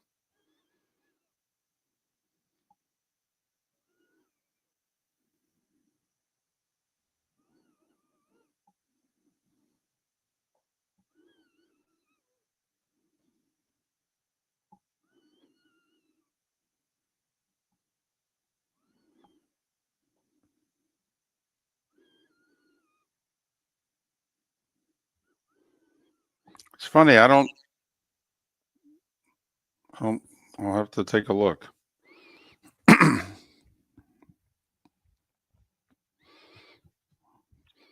course, if I shake his hand and then turn it over and start looking at his hands, he may slap me in the face. But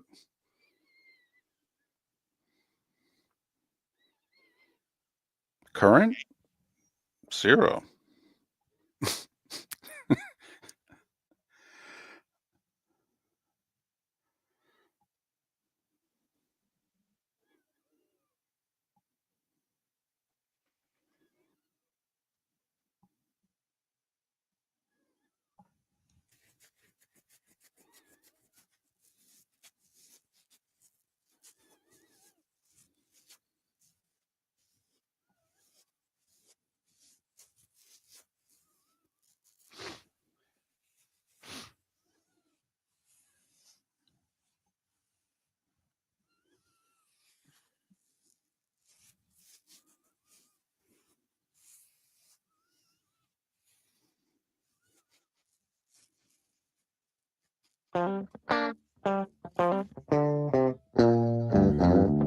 You're listening to Miller and Moulton.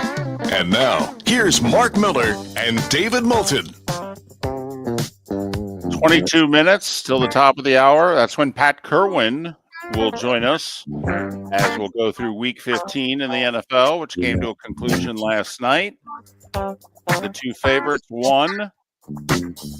How about all the block kicks last night? I mean, in Minnesota, you just had the block punt, although as violent a block punt as you'll see. I mean, a D lineman got through, blocked the punt, and then took one more step and destroyed the Vikings punter. I mean, it was legit. I mean, he got the punt.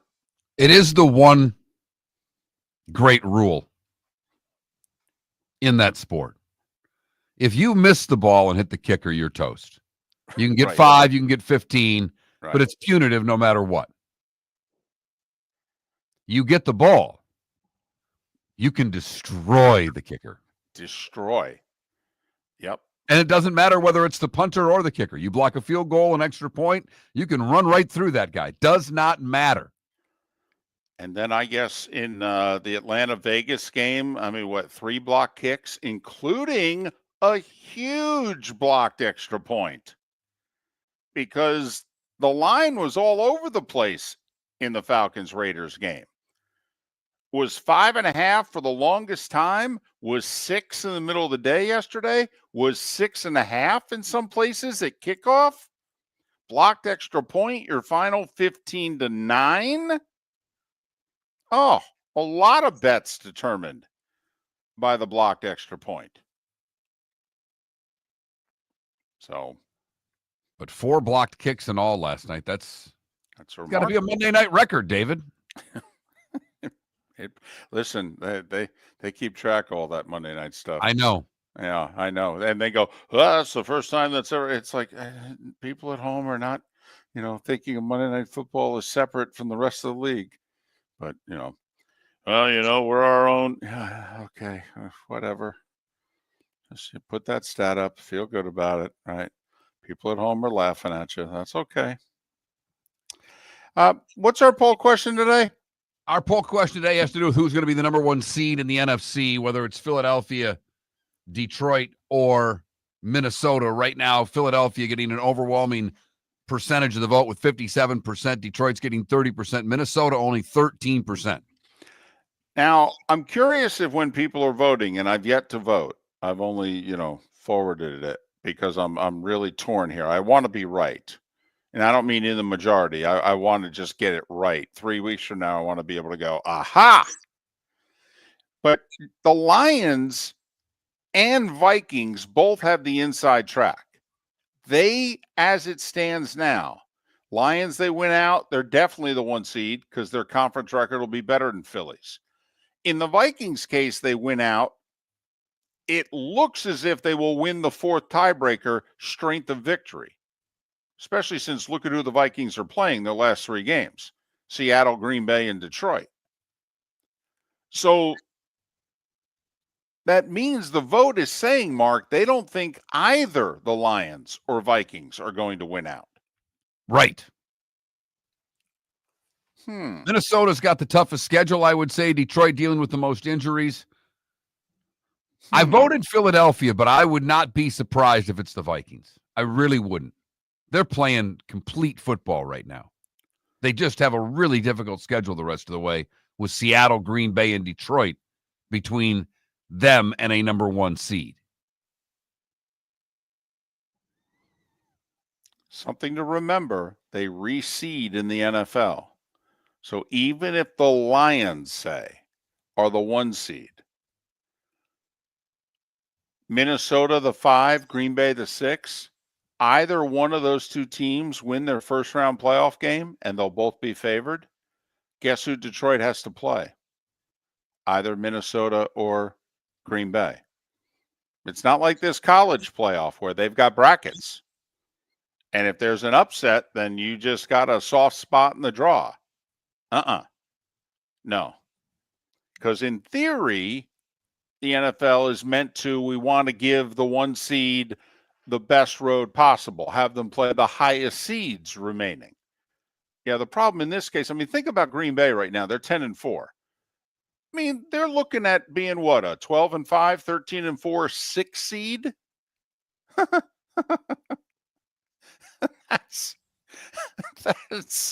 That's a tough draw. Well, and I think it's interesting because Green Bay right now as a 6 seed would get Tampa, would be a hell of a game. It would. Green Bay's playing really good football right now. And obviously so are the Bucs, winners of 4 in a row. But this Jordan Love seems to have found something the past few weeks here where he's developing into a pretty nice quarterback. Well, he finished strong last year, too, after being interesting the first 10, 12 weeks of the year. In fact, we were joking about it last night because we're going to Green Bay on Monday. And the joke amongst us was like, man, they should keep us away from Jordan Love. We saw Jordan Love 3 times last year. He was lousy all 3 times. Okay? Might have been his 3 worst games of the year. And the Green Bay fans already don't like Joe and Troy. That they're convinced that Joe and Troy were biased against them when they did all their games at Fox. I mean, they got like 50,000 signatures on a petition that they sent to Fox to take Joe and Troy off their games a few years ago. Is that the only venue you go to where they're disliked? Because you said they don't have a problem with Troy in Philadelphia. It's amazing. Eagle fans love Troy. They joke about the, Buddy Ryan days in the 90s and what have you. But no, as an announcer, they like him. And they've said it right to his face.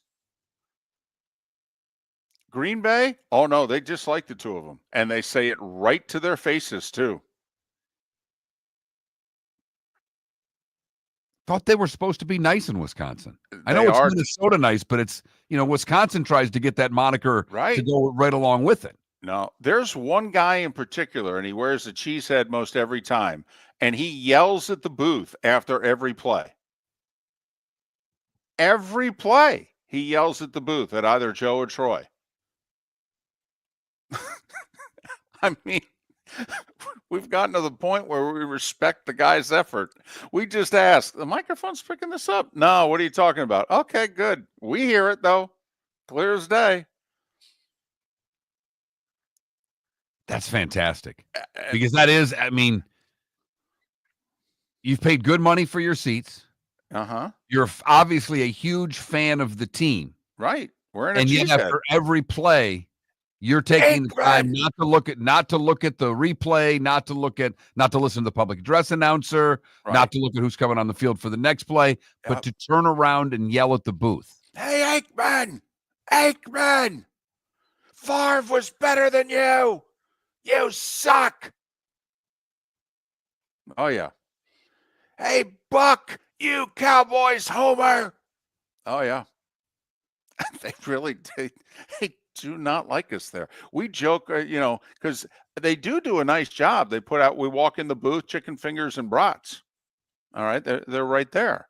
And we've joked at times, hey, guys, you eat some of the brats. We have to make sure they're okay.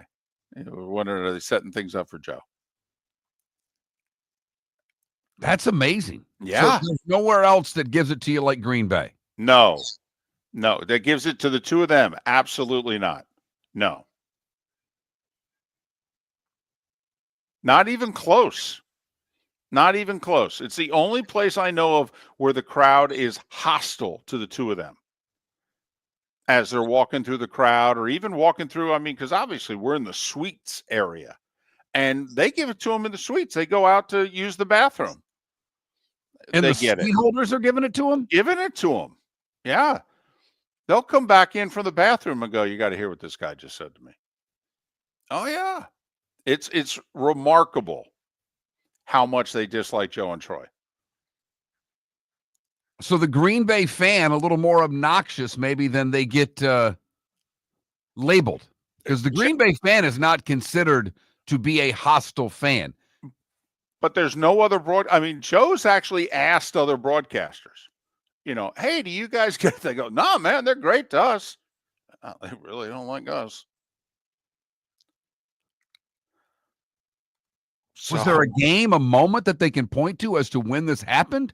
Well, it's funny. It does go back to, I mean, the Packers-Vikings playoff game, which was either 03 or 04, when Randy Moss, okay, right. He was a Viking, and he chastised the Viking. I know, but it goes back, and then they've lost some big playoff games at home with Joe and Troy calling them also. Favre's last game. Oh, well, I'm just saying they have a negative, connotation towards Joe and Troy.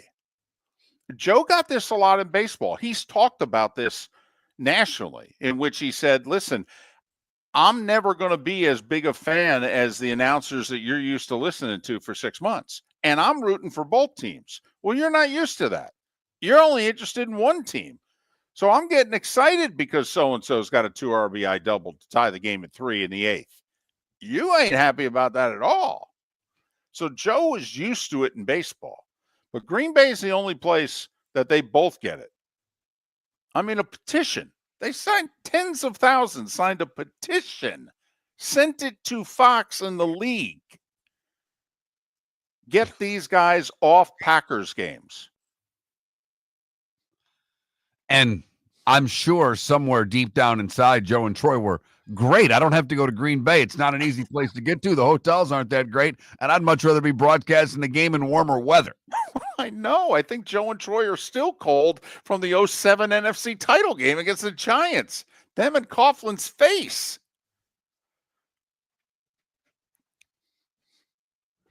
Tell you what, though. There's snow in the forecast for next Monday in Green Bay. Just hope there's snow in the forecast on Saturday in South Bend and Happy Valley.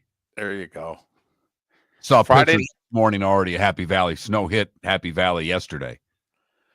Now it's Friday night in South Bend. We got to remember that the Notre Dame Indiana game's Friday night, and then they got a noon 4-8 deal on Saturday.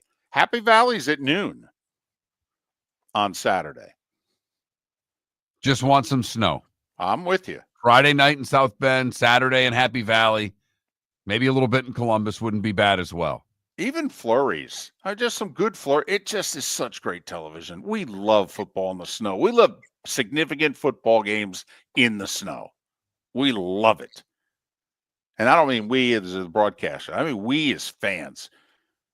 Ratings they skyrocket when all of a sudden the word gets out that, hey, it's snowing. Honestly, 2 to 4 ratings points snow is worth. Which is amazing. It's like people weren't watching the game. They hear it snowing at the game. Then they turn the game on. Yeah, because they'll see it on X or their friends will text them and go, hey, turn on the Packers game. It's snowing. And I think it's B, not A, because I don't think that many people, I don't think enough people are on X to influence a ratings point by that much. I think there's enough media on the app to do that. But I don't think there's enough people. Mark, there's enough network TV executives that are on X. I can tell you that. Oh, absolutely. Any of those other threads or whatever else has started, no one's gone to that, but they all complain about X nonstop, but they haven't left it. And that's where you go to vote on our poll question. Who will be the 1 seed in the NFC. Detroit, Philadelphia, and Minnesota are your choices. Right now, Philadelphia getting 59% of the vote. Minnesota getting just 15%. Detroit picking up the rest. Go to that Mark Miller, the David Moulton, Miller_Moulton on X to vote on today's poll question. I am torn with the vote. We'll ask Pat Kirwan that question coming up here in about 10 minutes' time. Who does he think is going to be the 1 seed in the NFC, and does it matter? I mean, that's the other thing. We think it matters in the AFC. You know, like, oh, man, can you go to Arrowhead and beat the Chiefs? I mean, even though it's been done a couple times. But, you know, the thought is, I don't know.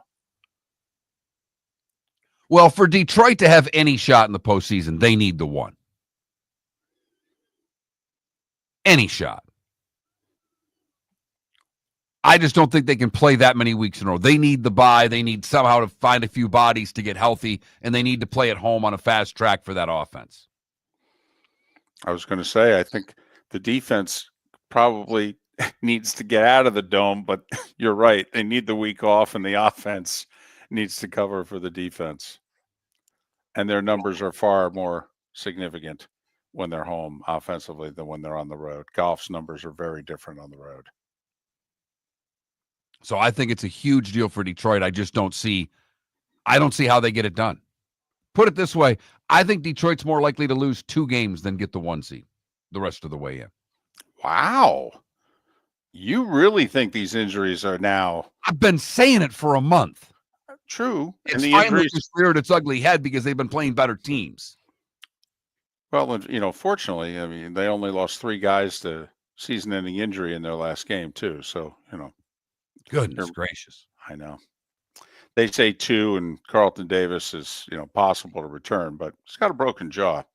It seemed to get in the way when you're an NFL player. Pat Kirwan is next.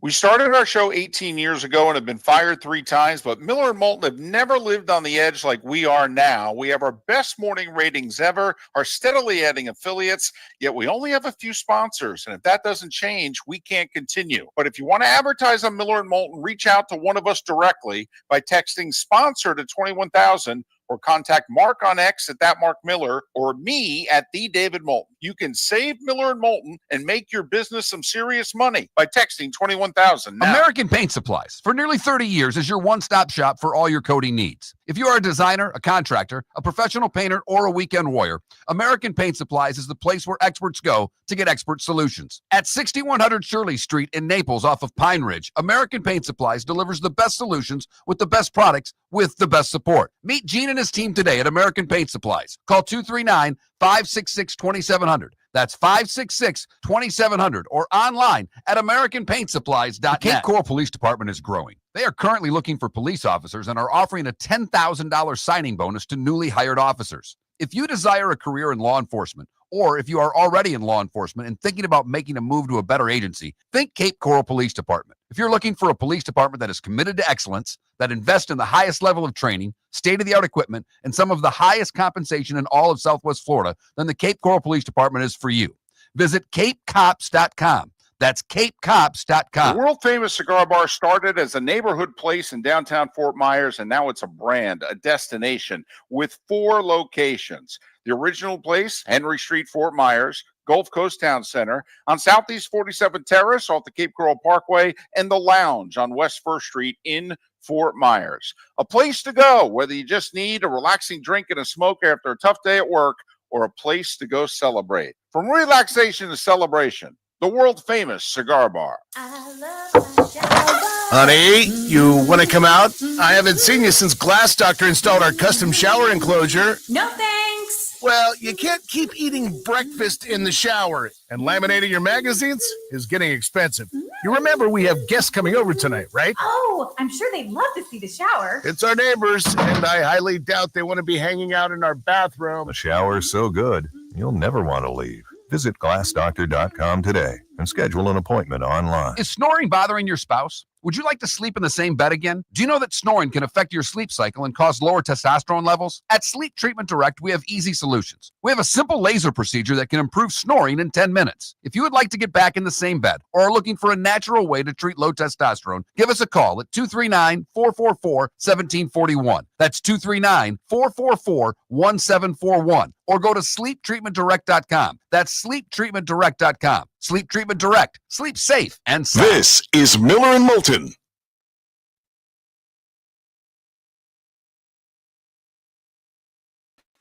Good morning. You guys there? Hello.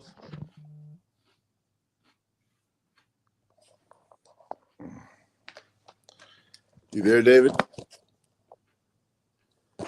Where are you guys?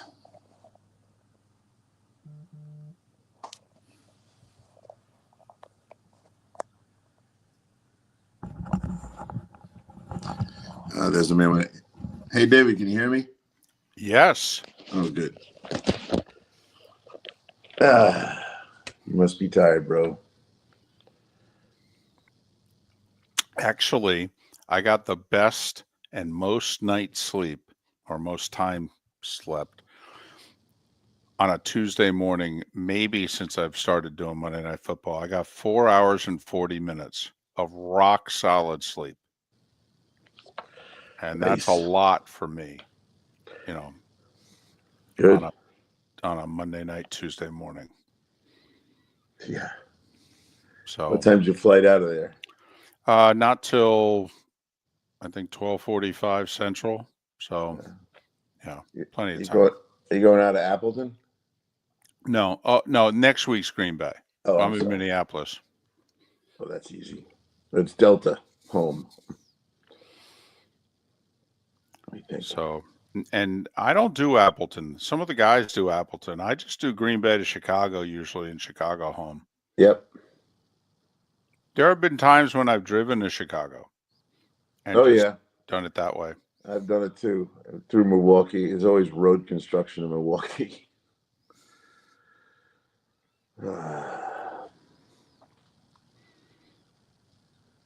Yep. We had a good time in Detroit. Oh, yeah, it's so funny. The network's CBS. They get nervous no one's going to be there because we're doing a show at noon and the game's at 4:30, and it was mobbed. It was really, they're out of their minds. They're a lot like Buffalo fans. I know a lot of Buffalo fans there too as well.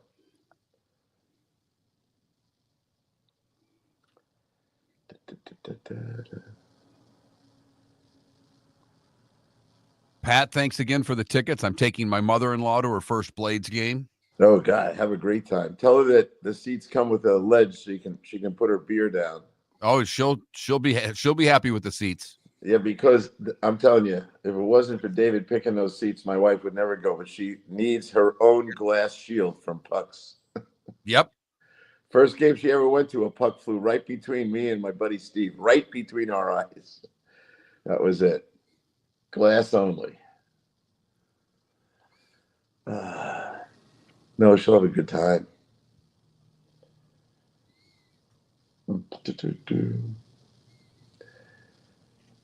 Well, I'm with you guys. Like, Detroit's not going to win this at all if they're not home, and they're not going to be home.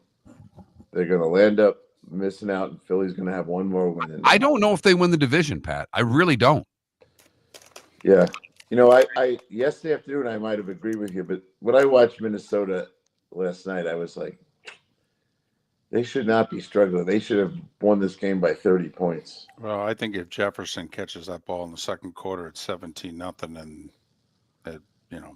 Yeah. Well. Plus, he passed up a field goal to go for it on 4th and 4, like all the coaches today do. I mean, yeah, they all do. But I also looked at their protection.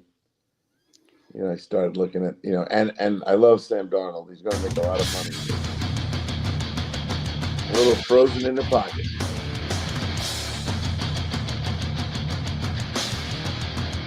You're listening to Miller and Moulton, coming at you from the Floormeister Studios. Floormeisters, keeping it real. And now, here's Mark Miller and David Moulton. It's that day and time to be joined once again by Pat Kirwan. He of NFL Radio's Moving the Chains, CBS's NFL Today show, where, well, he spent the weekend in Detroit because CBS had the Bills and the Lions. He's joining us courtesy of Pinchers, Tampa to Key West, all points in between Pinchers, where you can't bake fresh, and he does so on the American Paint Supplies hotline. Top of the morning to you. How are you? I'm doing well and enjoying the game I was at. It was interesting. Now I've gone to see Buffalo live twice, and I have to say, in the Coach of the Year voting, which I'm voted for, I am leaning now more towards Sean McDermott than ever. Really? And, Why? Well, let's see who he beat that I saw live. He beat Kansas City and he beat Detroit. And he's done it in a way that if you appreciate him, and I know you guys, he let those receivers go. His quarterback's throwing more touchdowns now than he did with those guys. He really had to retool the entire secondary, especially the safeties. He's had his own share of injuries, especially at linebacker, all year long, and he's winning big games. So, I love Dan Campbell, but when you go onside kick with 12 minutes, I have to wonder about that one. I like guys like Todd Bowles, but no one's ever going to vote for him. I like the Minnesota coach, like the Philly coach, but right now I like Sean McDermott. Talk to me about Buffalo's defense, Pat. So much has been made this week about how Detroit suffered injuries and how their defense is decimated, which is all true. But Buffalo's defense gave up a ton of points against the Rams, gave up a ton of points against the Lions. Is that a defense that can get you to the final game? Well, probably not. If you're going to be giving up 40 points in games, you're going to end up losing. How far can – the question really comes down to, can Josh Allen outscore someone who can score 40? Well, he has on occasion, but I think you keep asking for that, you're going to get in trouble trying to do it all the time. So, I don't know. Cowher always says defense will get you to the playoffs, but a quarterback will get you a Super Bowl ring. And he loves saying it, and everyone thought he's all defense. But no, he likes – Josh Allen is the one-man band that can do it, but I'm not so sure they can. But and Pat, Kansas City's beat up. Doesn't it look like this is the year where we're going to put not just Cowher's theory, but really the last, 60 years of the NFL to test? Because we've got dynamic offense in Detroit, dynamic offense in Buffalo, but Philly plays defense. Pittsburgh plays defense. Kansas City plays defense. I mean, isn't this the year where we were talking about it yesterday? The worst defensive team to make it to the Super Bowl, never mind to win it. And right now, the Lions and Bills defensively would qualify as the worst defensive teams to ever make it to the Super Bowl. Yeah, I agree with that. And I do see guys playing defense, but some of these dynamic offenses, like I don't think Detroit's dynamic offense is going to do well outside in the snow and everything else you guys were talking about. And Philly, to me, plays both sides of the ball well right now. I'll tell you, no one wants to talk about Tampa Bay, but Jim Miller says to me all the time, he goes, I would never want to play those guys right now. Maybe and they play some defense as well. So I don't know. History tells me, yeah, it looks like the year of the defense, but I just won't do it. And there's Mahomes. Like, no one is talking about Mahomes. We talked about it on Friday. Go look at his fourth quarter comebacks. The guy, now he's injured. There's the next storyline for today and the rest of the season. I would not play Mahomes this week. That a loss in that game is not going to change that you're the one seed. I would rest him up. And here we go with those 3 games in 11 days. There's a lot of Mahomes is a big name in the effect of that. So is TJ Watt. But I would play Carson Wentz this week and get over it and then bring him back for the game after that on Christmas Day. They can afford to do it. Not many teams can afford to do that. And I don't think they're going to be putting the 1 seed in jeopardy in that particular game. So I think you're going to have to do it. But I was on the sideline watching him with a high ankle sprain run for a major first down. We've talked about that before. And limping, literally limping after he ran. He ran like he was healthy, and he couldn't hardly walk to get off the field after it. So the guy has some pain threshold, but I don't think I'd play him this week. Well, and you know, back to our original topic of the defense versus offense, because you've got, as you mentioned, as David mentioned, you got Kansas City with the defense, Pittsburgh with defense, Baltimore and Buffalo with offense. I mean, this is going to come down to a will of one team or another. Can Baltimore or Buffalo do enough defensively to revamp what has slipped away most of this year, or are both of those teams just outscore you teams?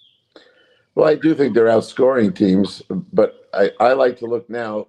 I think when it's a debate like we're having, then I think it's time to turn to the wild cards and like the Ravens, somebody like that. Not Denver, not the Chargers, not Washington, probably not Green Bay, Minnesota or Baltimore. I think you got to ask yourself. No, Minnesota might win the division. I get that, but let's call them the 5 seeds. Again, I think this might be a year set up for those two teams, especially Baltimore, to go farther than people think. Wouldn't it be ironic, right? You know, people have kind of pushed the Ravens to the side. The Steelers have been at the top of that division for most of the year. Gets interesting if Baltimore wins this week, though. They're tied. Yeah. They will have split the season matchup. Division record will be tied. I think Pittsburgh, though, still would have the tiebreaker on the Ravens, but it will get interesting if the Ravens can win this week. He's Pat Kirwan, NFL Radio, CBS Sports, joining us courtesy of Pinchers and doing so on the American Paint Supplies hotline. The Vikings, you know, they lost their one tackle. Cam Robinson had a really rough game last night. The other tackle got banged up last night and at times was really suffering. But they seem to be about as healthy as any team in the league is right now at this stage. Yeah, and you can't deny their record, and you can't deny that they've put together a solid pass rush football team, which you're going to need. A quarterback that has played way past any expectations. Although I thought last night with the tackle situation, especially, all of a sudden he was having a hard time in the pocket, kind of froze in there. I wouldn't say it was as bad as watching Cousins, but it was bad at times. And I think he is, well, I'll say this. If I'm Minnesota, I'm just going to franchise tag him. I'm not getting into debate about letting him go. I'm not paying him $50 million a year. I'm just going to franchise tag him. I don't know if McCarthy's any good, and I don't know when he's going to be ready. And this is a storyline that I know goes all the way back to franchise tagging Drew Brees. We've talked about that before. They had Rivers. Rivers was holding out, but they decided to franchise tag him. It was worth it. He played great. Then he got hurt, and they didn't do it the second time. But that's all I do. I wouldn't even have to have a team meeting on this. We're franchise tagging Darnold at the end of the year. Don't worry about it. He'll be here. We're going to be good for 2025. Plays great after that. Either franchise tag him again or do a deal with him. But I am not. And this is every Minnesota's fan is like panicking over this. There's nothing to panic about. Just put a tag on him and call it a day. Back to the Eagles and the Steelers game, Pat. I know you were in Detroit watching Bills, but I know you were paying attention to every game and watching most of them.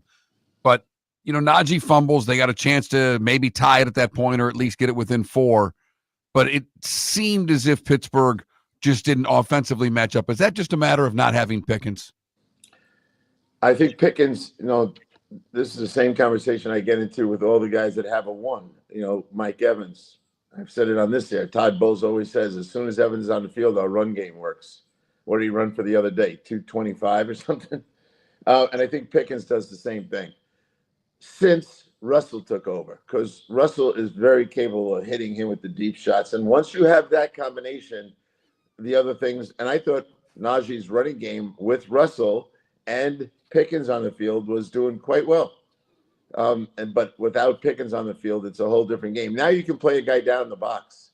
You can have the extra defender on the run game until they beat you some other way. So, yeah, I do think it's very important when you have that guy. And there's teams that have him. It's another reason Kansas City fascinates me. They don't have that guy.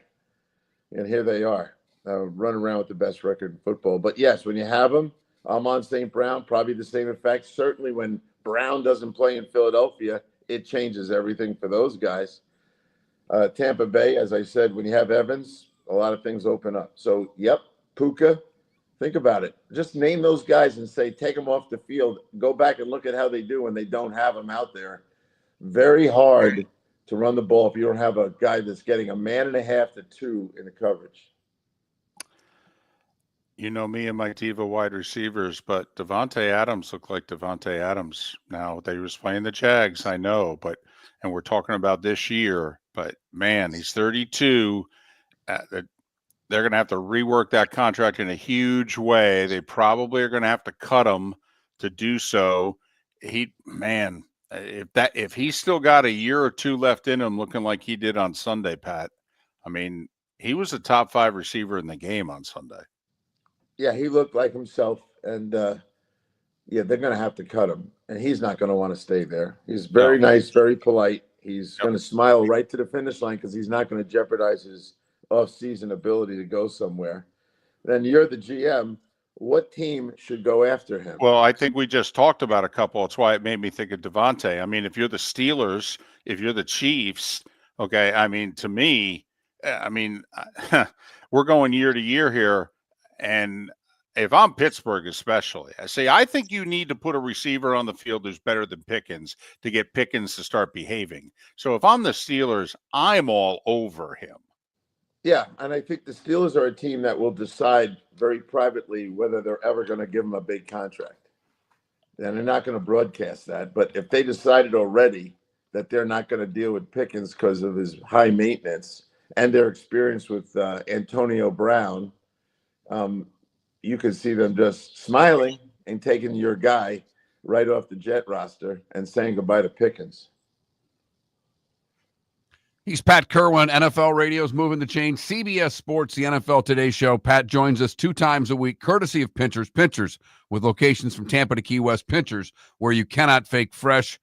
More with Pat coming up on the other side. We'll dive into maybe some of the bad teams in the league, David, like the Dolphins and what they do. Oh, look at you. Look at you. Where you're going. Good for you. Thought you were going to take the low-hanging fruit instead.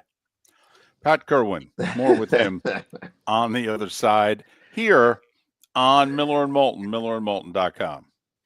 Defining a new era in men's health. Get stronger and healthier at Game Day Men's Health. With our in-house laboratory, get in, get treated, and get back to your passion and purpose. Call 239-427-3441 for our Bonita Springs or Naples location to set up your free testosterone test and consultation. Mention Miller Moulton Radio Show for a 10% discount on your service. Start living your best with Game Day Men's Health, Bonita Springs and Naples. Call 239-427-3441 today. Visit Jason and Todd at the Diamond District. For 22 years, Jason and Todd at the Diamond District have been making Christmas merry and bright, and this year is no exception. Discover the best values on diamond stud earrings and diamond bracelets at 23% off, and more deals on diamond fashion jewelry, pre-owned Rolex watches, and exotic gemstone jewelry, along with estate jewelry. Jason and Todd will take up to 50% off. Santa's GPS points to one jewelry store, the Diamond District. American Paint Supplies, for nearly 30 years, is your one-stop shop for all your coating needs. If you are a designer, a contractor, a professional painter, or a weekend warrior, American Paint Supplies is the place where experts go to get expert solutions. At 6100 Shirley Street in Naples off of Pine Ridge, American Paint Supplies delivers the best solutions with the best products with the best support. Meet Gene and his team today at American Paint Supplies. Call 239-566-2700. That's 566-2700 or online at AmericanPaintSupplies.net. Gentlemen, as your wife mentioned getting new flooring, but you don't want to go through the hassle, well, go see the Floor Meisters in Naples next to Costco. They understand your time and money are important, so they'll make it as painless as possible. With a huge in-stock selection of carpet and Core-Tech, they can get you the floor your wife's been asking for. They carry wood, vinyl, carpet, and tile. If you do it yourself, no problem. They can handle that as well. So go see TJ at the Floor Meisters and tell them, just keeping it real. This is Miller and Moulton.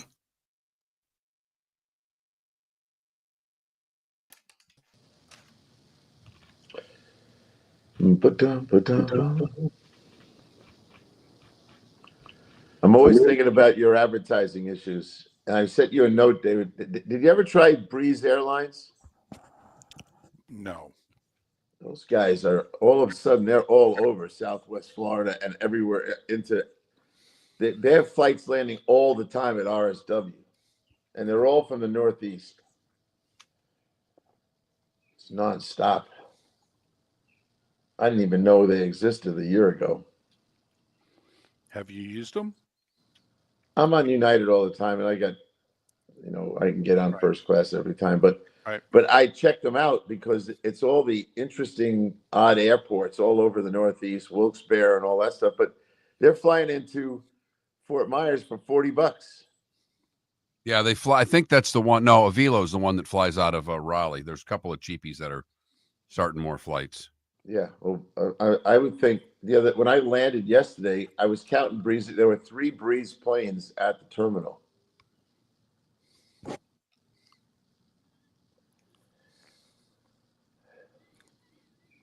Man, you want to hear how bad our schedule is this week? Oh, I know. I saw it released yesterday when Nance and Romo are going to Niners Dolphins. Yeah, this is it. New England at Buffalo. That's game 1. Game 2, Tennessee at the Colts. Game 3, Rams at the Jets. Game 4, Jacksonville at the Raiders. And finally, 49ers at Miami. Jacksonville Raiders could determine number 1 pick of the draft. Yeah. That's a hard sell in December. Yes, it is. But now we're going to do a sit down with a couple of the Ram guys on Thursday, defensive players. And I told him, I said, I did a sit down with Kobe and Puka, and they're friends. They were fun. I said, we ought to get Puka, and I don't think we can get Puka. We're getting somebody else to go with Kobe again. I'm their advanced scout. I put them all on the radio, and then I tell them which guys are smart and fun. Oh man, the rain. We did all the shows outside. The only time we went in the stadium was, I think, halftime of the of their Detroit game. Everything else we did outside. It was. Pat, I still wait for you to appear in the background when they're giving the shot before halftime. All the guys coming on. I'm still waiting for you to sneak in a background shot. No, I used to do it all the time, and they used to tell me to go up there and do it. I am very happy to be managing these guys with my headset, especially these outdoor ones, because the sets are tight. It's pouring rain. It's awful. James Brown is forever calling me up on. I said, James, just tell me what you want. No, I need you to come up here. I said, no, we're not going to sell my radio show on the CBS pregame show. Okay, we're not doing that.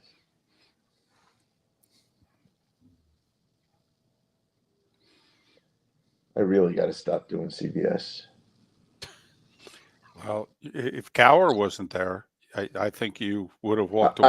I would have walked. If he walked, I would have walked. But and I now enjoy. And James Brown and I've gotten pretty close over a lot of other stuff. But I like Matt Ryan a lot. Not that I don't like the other guys, but I'm having fun when I'm there. It's the travel. It's it's the prep for that stuff. There's nothing dumber than prepping for a pregame show. We got a lot of guys on the set. We have about 38 minutes of real talk time. And how do you divvy it up with 4 and 5 guys? It's, I think radio has really enlightened me over the last 20 years that's where the content is. The TV is a joke. No time for content in that little amount of time with that many people. Not to mention you got to get in one big story, so that takes 5 of your 38 minutes away. Correct. And often the story is like been beat to death by every other network by the time we get to Sunday at noon. Which is really, it's okay. I get what we are. We're a link to commercials is what our show is. Yep. They sell a shitload of commercials, and you know what? You're just moving from commercial to commercial. Welcome back to Miller and Moulton. Text the guys what's in your mind at 21,000. That's 21000. And now, here's David Moulton.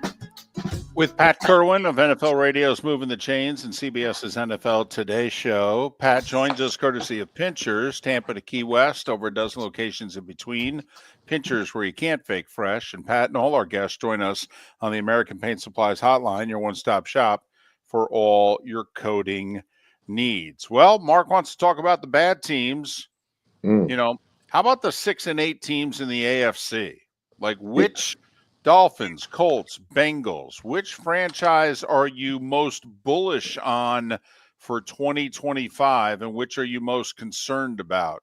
And if I could just sidebar here for a second, I think, and I know it was a big game, it was essentially their season, but if I'm Steichen and Jonathan Taylor did what he did, I bench him for the rest of the game, and he ain't playing this week either.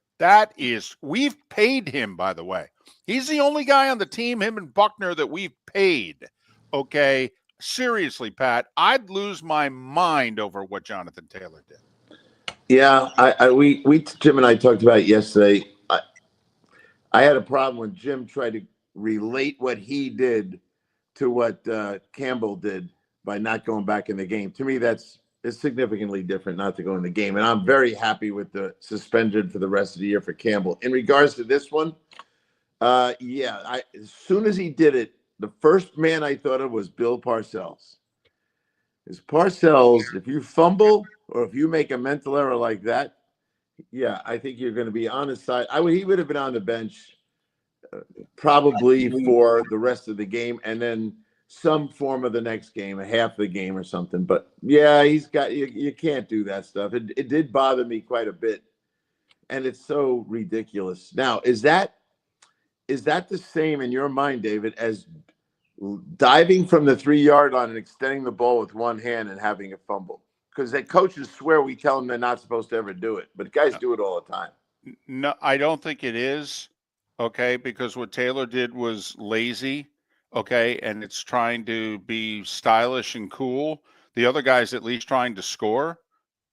So I don't think it's the same, but I know Belichick has a hard and fast rule. You don't extend the ball to the goal line, and if you do, you don't play. Right, and that's really what you're looking for in this case. You have a rule. We'd like you to cross the goal line before you throw the ball down. That's a rule. Read the rule book. Back to your question, the 6 and 8 teams. Let me start with the 49ers.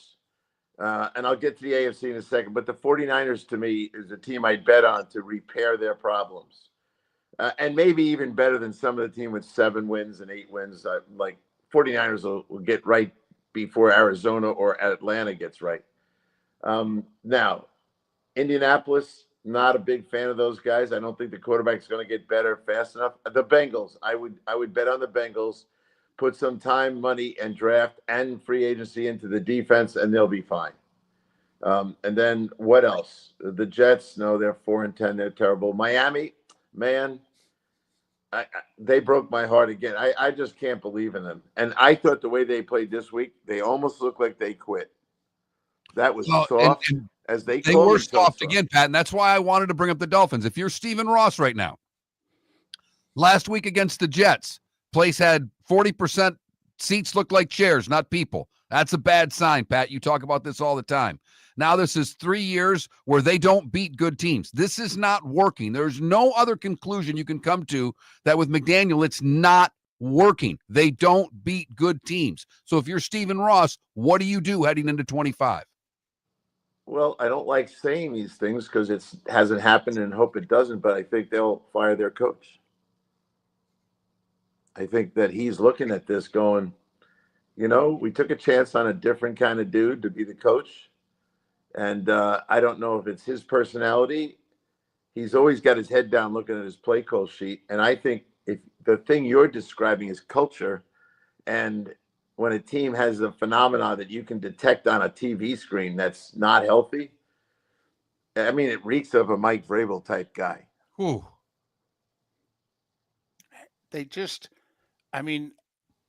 The Dolphins have not been tough for a long time. I mean, Jimmy's teams, Jimmy had a defense. They were kind of tough on that side of the ball, except when they faced a really good team. They got pushed around a little bit. I mean, Sperano under Parcells, they tried to toughen up, but you've been able to push the Dolphins around if you're a good team for 30 years, haven't you? It's a bad reality. I really had hoped that they would come clean and be better, but they're not. So they, as a 6-8 team, won't make my top three. It'll be San Francisco, Cincinnati, and I hate to say it, Dallas. Dallas has enough talent if they got that thing cleaned up. Just keep Mike as the coach. Jerry won't get out of the way. Will they get to 10 wins? Well, they were 12 wins 3 years in a row, so I'm not going to bet against them. But Miami, I think the really Mark's question is, would they make a coaching change? I don't think it's out of the question that they do. I just don't know how you can look at that team and come up with any other. Now, I think the GM should go too, because I think part of the problems are on Greer. But the fact of the matter is, if you want to keep getting the same results, then keep going with the same things. A soft team that doesn't beat good teams and has to rely upon a easy schedule to make the postseason. Well, I agree with that. And I also, as I've said before, I work for an old owner, old in age. And this is an old owner. And those guys now realizing, Father Time's not on my side, and they'll get more desperate. And what we did was go out and get Parcells. And it was like, whatever it takes. He did not care about the compensation to the Patriots for Bill Parcells. And so I do think that this owner is extremely frustrated, and he will go out and do something. What's going on in Atlanta? Is it really all on Cousins? Are they a good team being held back by Kirk Cousins, who, if that's the case, Pat, then he hit the wall very suddenly? I think he's injured. Personally, no one's ever told me that. No one has ever. I've never even asked. But if you study really this last 5 weeks, I think he did something to his elbow or his shoulder. Jimmy is the one who put his eyes on that and started looking at the way he throws. I'd love for you to have Troy look at it. What did he do last night? Did he throw one ball down? He's not throwing a ball deep. He's panicking in the pocket when he can't see someone. He'll throw checkdowns when he shouldn't. I think he's been trying to play through something mechanical, and it's not a good look. I think if they get eliminated, you'll see Penix for 2 weeks or something. But I do think there's something wrong. I was there this summer. He was ripping the ball, ripping it, Mr. Cousins. But that is not what you're seeing on tape right now. And I would love for Troy to take a good look at him and say, and I think he's actually starting to get healthier. But a couple of weeks ago, it was bad, and it's still bad enough. He got covered up by who he played last night. So you wouldn't go with Penix, despite the fact that you think Cousins might be hurt right now? Well, I would, but I've asked the head coach weekly, and I do not ask him if he's hurt because they're not calling him hurt. I'm not going to put a coach on the spot for that. Hey, you got a hurt quarterback? You're not filing because he goes to practice every day. I don't think it's something that's holding him out. I think it's something that's taking his arm strength away from him. Go watch him play and tell me what you see. Just trying to think going forward. All right, man, if the Falcons lose this opportunity, they swept the Bucs. They were 6-3. The Bucs were 4-6. I mean, you lose this opportunity. You don't. When's Atlanta going to have a 3-game lead in the loss column in the South again? When Penix starts playing next year. You are high on the big lefty. I am. He's something else. But you're right about the question you asked. This is an opportunity that they can't let go by, and I think they're going to try to remember, they can't cut Cousins at the end of the season, unless they want to incur $60 million, and they're not going to. Tampa Bay, they may not lose another game. Well, they're going to be favored in every game they play. The Chargers, only game in their final 7 that they won't be favored in. Pat Kirwan, NFL Radio's Moving the Chain, CBS's NFL Today Show, joining us once again, courtesy of Pinchers, Tampa to Key West, all points in between. Pinchers, where you can't fake fresh. We started our show 18 years ago and have been fired 3 times, but Miller and Moulton have never lived on the edge like we are now. We have our best morning ratings ever, are steadily adding affiliates, yet we only have a few sponsors. And if that doesn't change, we can't continue. But if you want to advertise on Miller and Moulton, reach out to one of us directly by texting sponsor to 21,000 or contact Mark on X at that Mark Miller or me at the David Moulton. You can save Miller and Moulton and make your business some serious money by texting 21,000 Do you now. have a sleep problem but don't want to wear a CPAP mask? This is Mark Miller for Sleep Treatment Direct. The mask wasn't working for me, and I didn't think I had an alternative. I do. We all do. They have such simple alternatives with greater success than the mask. Visit sleeptreatmentdirect.com. That's sleeptreatmentdirect.com. And if you are like me and your CPAP machine isn't working for you, it's time for a change. Call 239-444-1741. That's 239-444-1741. Sleep Treatment Direct. Sleep safe and sound. American Paint Supplies, for nearly 30 years, is your one-stop shop for all your coating needs. If you are a designer, a contractor, a professional painter, or a weekend warrior, American Paint Supplies is the place where experts go to get expert solutions. At 6100 Shirley Street in Naples off of Pine Ridge, American Paint Supplies delivers the best solutions with the best products with the best support. Meet Gene and his team today at American Paint Supplies. Call 239-566-2700. That's 566-2700 or online at AmericanPaintSupplies.net. Mark Miller for Molly Maid. Why Molly Maid, you ask? Trust. Moulton was a customer for 15 years. Affordability. Didn't I just say Moulton was a customer for 15 years? Worry-free services. Our professional house cleaners are fully insured and a 24-hour warranty. Call Molly Maids today at 239-774-5839. That's 239-774-5839 or online at mollymaid.com/FTMYERS. That's mollymaid.com/FTMYERS. This is Miller and Moulton.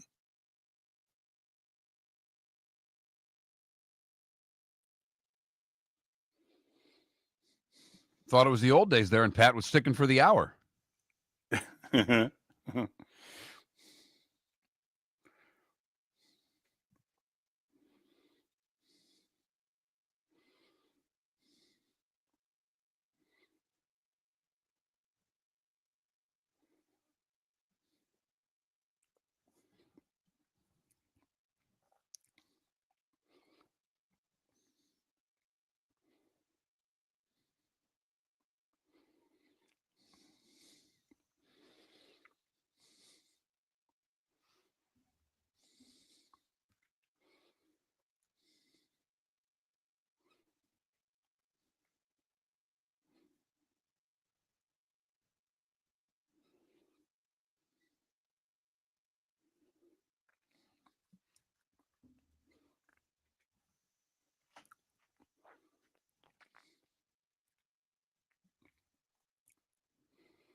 What's up, Grizzle?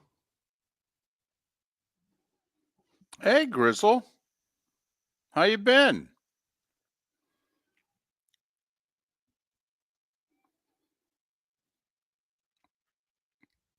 David, someone texted the show who's very happy on how quickly I upload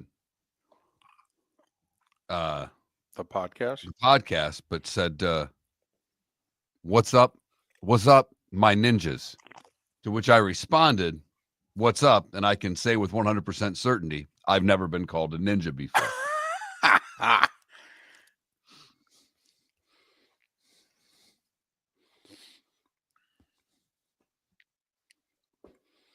I don't know what you want to talk about here, but at some point I do want to bring up Norvell giving $4.5 million back to Florida State. Totally. Because the comments are great. The quote that's behind it, to me, is spectacular. Okay. It screams like you can read, oh, what was your record?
Just coming off the top there, Snooka.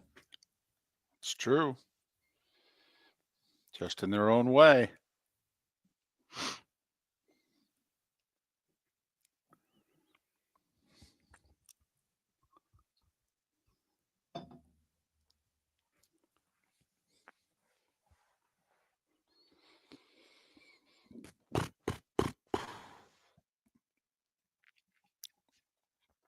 How much did he average per win the year before?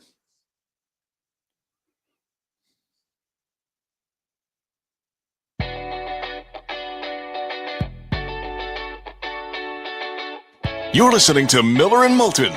And now, here's Mark Miller and David Moulton. 22 minutes till the top of the hour. Miller and Moulton, millerandmoulton.com, Miller_Moulton on X. Joining us from the Floormeister Studios. That's what we do every morning. Floormeisters in Naples. Just keeping it real. So there. A little over a week away from the big guy making his yearly appearance. You haven't started any shopping, right? Not at all. No.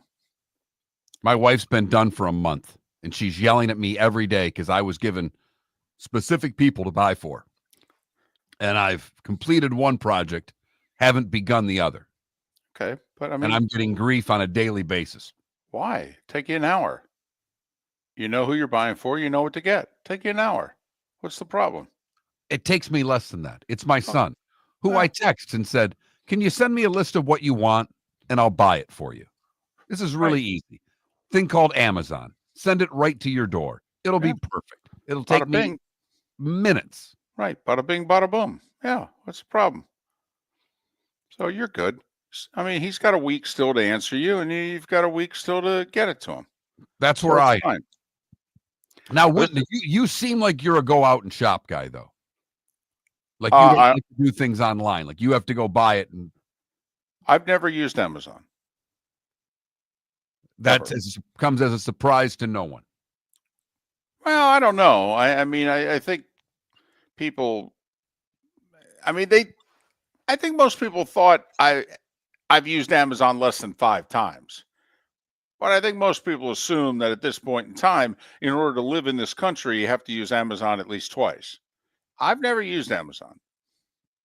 I don't have anything against them. I just don't buy online. I don't. I buy in person.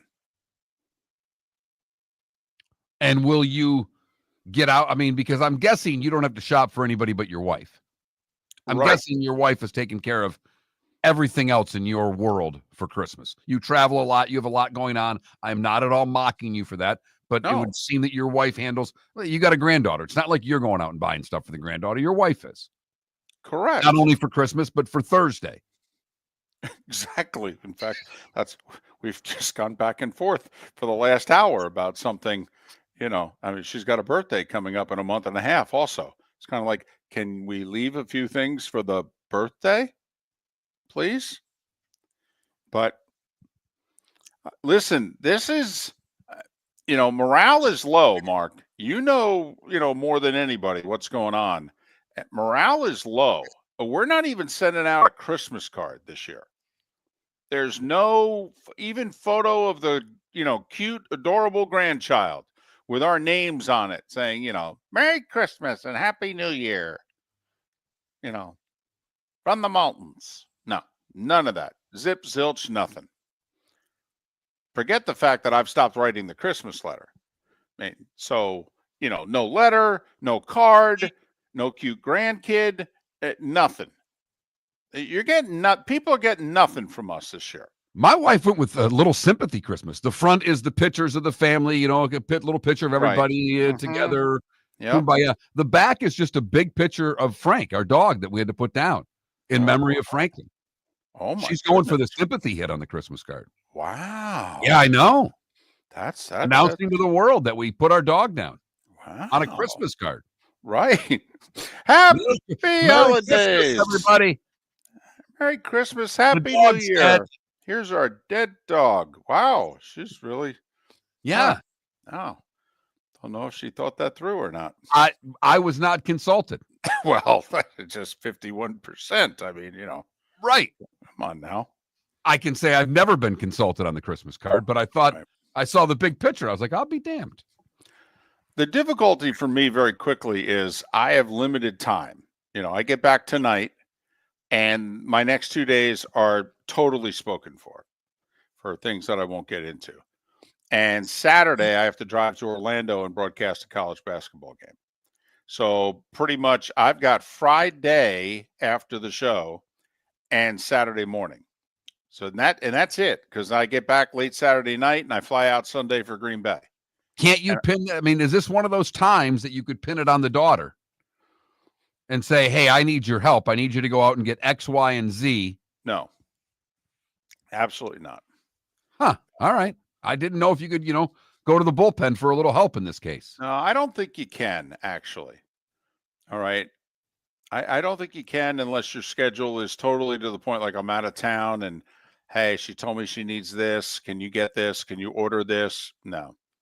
So I've got like 6 to 8 hours probably on Friday. That's plenty of time. Oh, exactly. I need 34 minutes over under. That's like you've said all along. We're not shopping. We're buying. Right. Guys buy. We don't shop. We buy. We go to one store. We know they've got it. We buy it. Thank you very much. Even if it's jewelry. Like if you go visit Todd and Jason at the Diamond District, you know what you're getting. Okay, you do. If you're getting a ring or you're getting, earrings or you're getting, a bracelet or whatever, you just maybe haven't picked out the one yet, but you know what you're getting. What do you think Mike Norvell's getting for the $4.5 million he gave back, David? Do you know what the first 7 answers that came into my head were? They were all pretty snarky. I would love to hear all 7 or at least one good one. I really appreciate that. You're still overpaid. Mike said in a statement, I presented this to our administration in an effort to boost the support of our student athletes while recognizing that the results and expectations need to be upheld to the highest level. I wanted to be proactive in my financial assistance through this time of transition as we all push forward to get back to the standard of Florida State football. Hey, if I give back $4.5 million, will you guys keep me for longer than you're thinking about right now? I thought about that as an answer. I thought about, hey, appreciate the $4.5 million. Why'd you pay Gus Malzahn so much? Can we take back some money from Gus? Contract I saw is a 3-year deal, 1.5 to 2.5.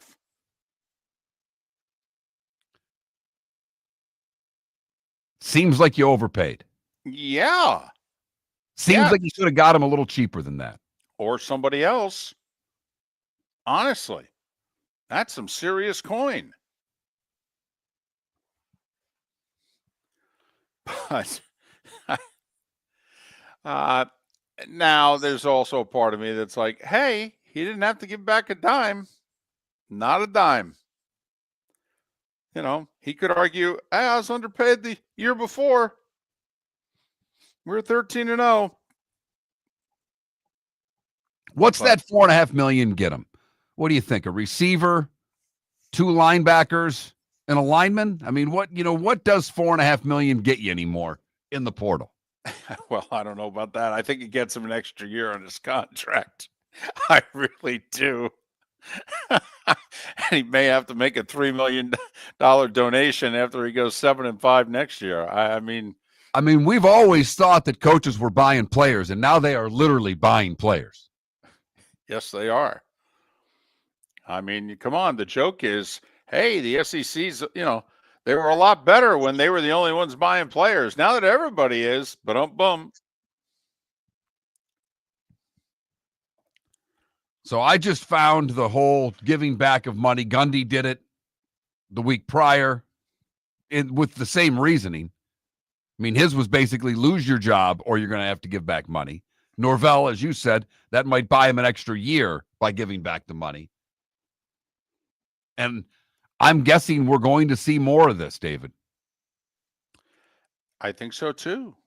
We're talking serious coin. And come on, we all think most coaches are overpaid, don't we?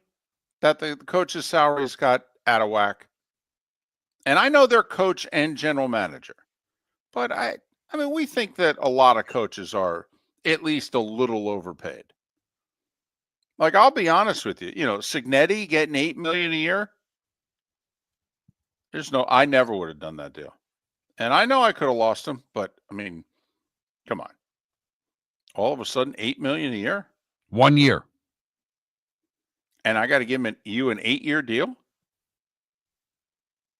I mean, come on. I don't know if you're ever going to play a schedule as soft as the one that you ended up playing this year. By the way, no fault of us at Indiana. Okay, little did we know that Michigan was going to be as down as they were, at least until they played the Buckeyes. And we got Wisconsin and others. I mean, how are we supposed to know? But also, we avoided all the teams that we avoided. We avoided Penn State. We avoided USC. We avoided Oregon. Right. It was a dream season that caused you to spell out and pay money that you would normally never spent on your football program. Now, if Indiana is serious, and it looks like they are from the, I don't care.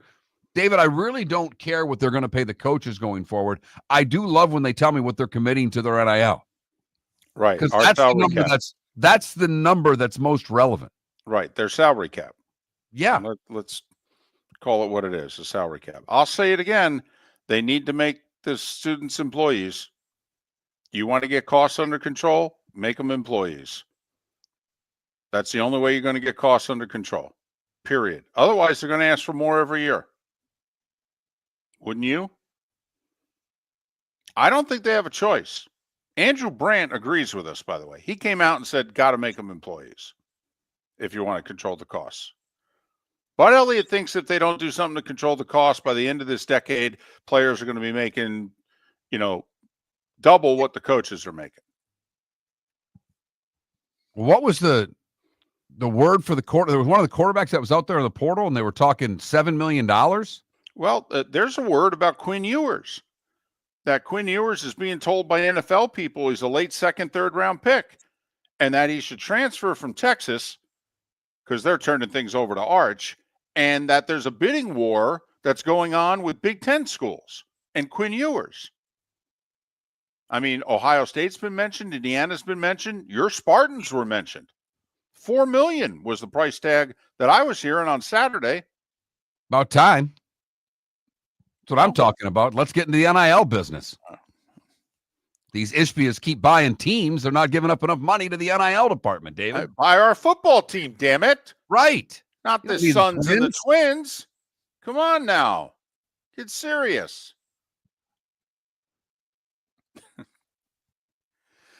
I mean, think about it. If Ewers gets $4 million a year, Bud Elliott's claim is not that far off. Well, we'll see if it happens. First off, by the way, could he be in like the national semis and already announced that he's entered the portal, but he's still playing? I'd love to know why. No. I do want to love to know. The Penn State guy has to leave. Why the SMU guy says he's staying. Quinn Ewers talking about transferring. No, how does this all work out? Right. And by the way, if you're a late second, third round pick, you're going to get a 4-year deal, late second rounder. You're going to get 4 years for $4 million. Not a year, $4 million over 4 years. And the entire deal is not fully guaranteed. So if you're Quinn Ewers, wouldn't you stay one more year in college? I mean, in theory, you can get the same late second round draft pick status and contract a year from now, and you'd put $4 million in your bank account. But you have a good year and impress, go to the Senior Bowl. Maybe you sneak into the late first round, and all of a sudden the money changes dramatically. I was surprised the Penn State quarterback announced he's coming back, because I had heard from some people that he was actually playing his way into late in the first round. that with his size and his attributes, that he was going to be a fallback choice for teams in the first round. So that surprised me that he announced, no, I'm coming back for one more year at Penn State. Would love to know how much he's getting, because I don't think he did it out of the goodness of his heart. Don't you have to figure minimum of $3 million? I'm thinking at least a couple. Thinking at least a couple, 2.5, couple $100,000 a game. I wish this was more out there.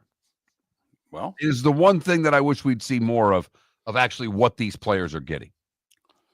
In theory, if it's a public university, shouldn't you be able to freedom of information and get your hands on this? But they're not getting paid by the school directly. They're getting paid by the NIL. So I don't know how that necessarily works. Directly, right? That was the key word in that whole thing that you said. They're not getting paid by the school, comma, directly. That's it. Gotcha. Uh-huh. $3 million doesn't get you what it used to get you with a college quarterback, David. No, I mean, Cam was $200,000, for goodness sakes. What a bargain. You're damn right he was. He delivered. Yes. The Cape Coral Police Department is growing. They are currently looking for police officers and are offering a $10,000 signing bonus to newly hired officers. If you desire a career in law enforcement, or if you are already in law enforcement and thinking about making a move to a better agency, think Cape Coral Police Department. If you're looking for a police department that is committed to excellence, that invests in the highest level of training, state-of-the-art equipment, and some of the highest compensation in all of Southwest Florida, then the Cape Coral Police Department is for you. Visit capecops.com. That's capecops.com. Gentlemen, as your wife mentioned getting new flooring, but you don't want to go through the hassle, well, go see the Floormeisters in Naples next to Costco. They understand your time and money are important, so they'll make it as painless as possible. With a huge in-stock selection of carpet and Cortec, they can get you the floor your wife's been asking for. They carry wood, vinyl, carpet, and tile. If you do it yourself, no problem. They can handle that as well. So go see TJ at the Floormeisters and tell them, just keeping it real. Do you have a sleep problem but don't want to wear a CPAP mask? This is Mark Miller for Sleep Treatment Direct. The mask wasn't working for me, and I didn't think I had an alternative. I do. We all do. They have such simple alternatives with greater success than the mask. Visit sleeptreatmentdirect.com. That's sleeptreatmentdirect.com. And if you are like me and your CPAP machine isn't working for you, it's time for a change. Call 239-444-1741. That's 239-444-1741. Sleep Treatment Direct. Sleep safe and sound. Mark Miller for Molly Maid. Why Molly Maid, you ask? Trust. Moulton was a customer for 15 years. Affordability. Didn't I just say Moulton was a customer for 15 years? Worry-free services. Our professional house cleaners are fully insured and a 24-hour warranty. Call Molly Maids today at 239-774-5839. That's 239-774-5839 or online at mollymaid.com/FTMYERS. That's mollymaid.com/FTMYERS. Wine glasses never fall over until you get a brand new rug. Oh, no. Ketchup bottles act normal till you're wearing a new shirt. Oh, you kidding me? And rocks slide peacefully on the road till the day you get a brand new windshield. Then they fly up off the road and attack without mercy. That's why new windshields from Glass Doctor come with our windshield protection plan. Unlimited repairs and one replacement for 12 months. Don't just fix it, protect it. Glass Doctor, a neighborly company.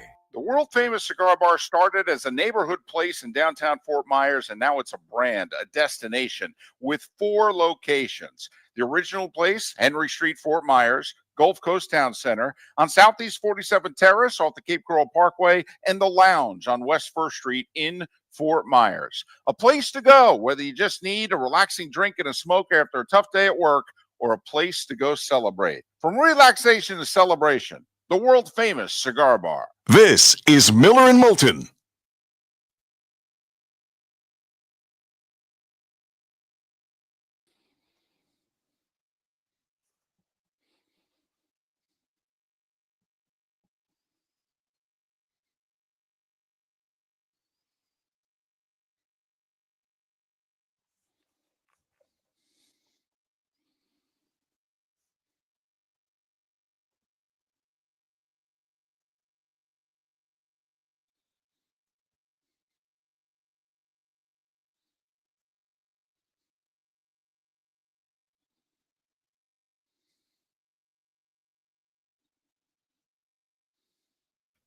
According to a texter, the Penn State quarterback's making $3 million already.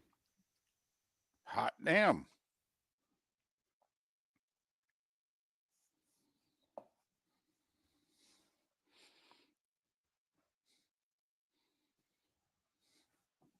Do you know the local Fox affiliate shows Good Morning Football? Fox 4 plays Good Morning Football at like 10 a.m. Really? It's like an hour replay version. It's called something different. It's Good Morning Football Extra or Good Morning Football something.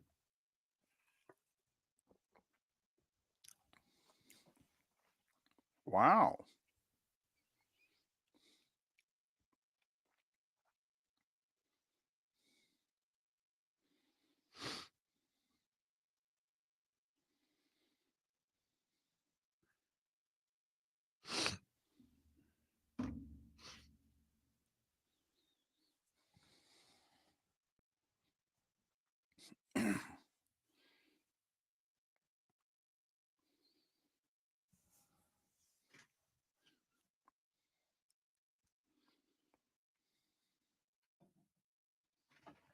Wow. I'm curious what the response is. Good Morning Football Overtime. There you go. Thanks, everybody.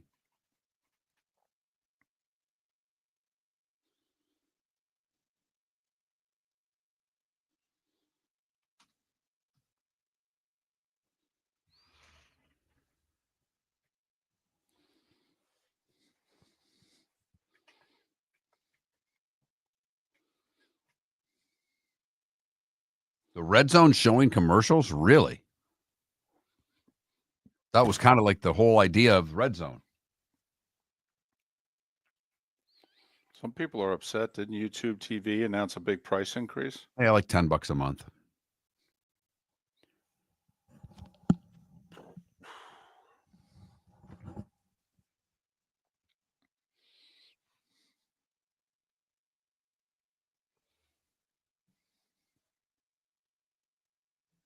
I wonder how many other stations in the country run that show. It's a great Besides question. it, besides Fox 4 in Southwest Florida and NFL Network. Well, they just show a replay, and it's called Good Morning Football Overtime. I think it's a little different than the show. So it's not live; it's edited, like of Yes. what they did. I've never watched it, so I really can't say.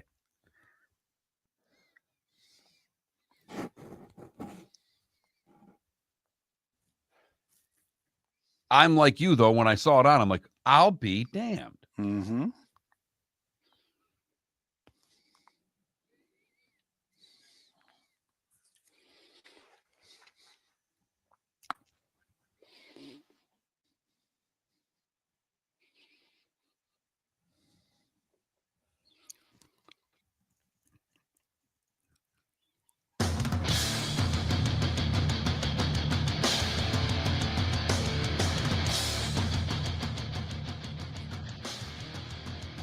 You're listening to Miller and Moulton, coming at you from the Floormeister Studios. Floormeisters, keeping it real.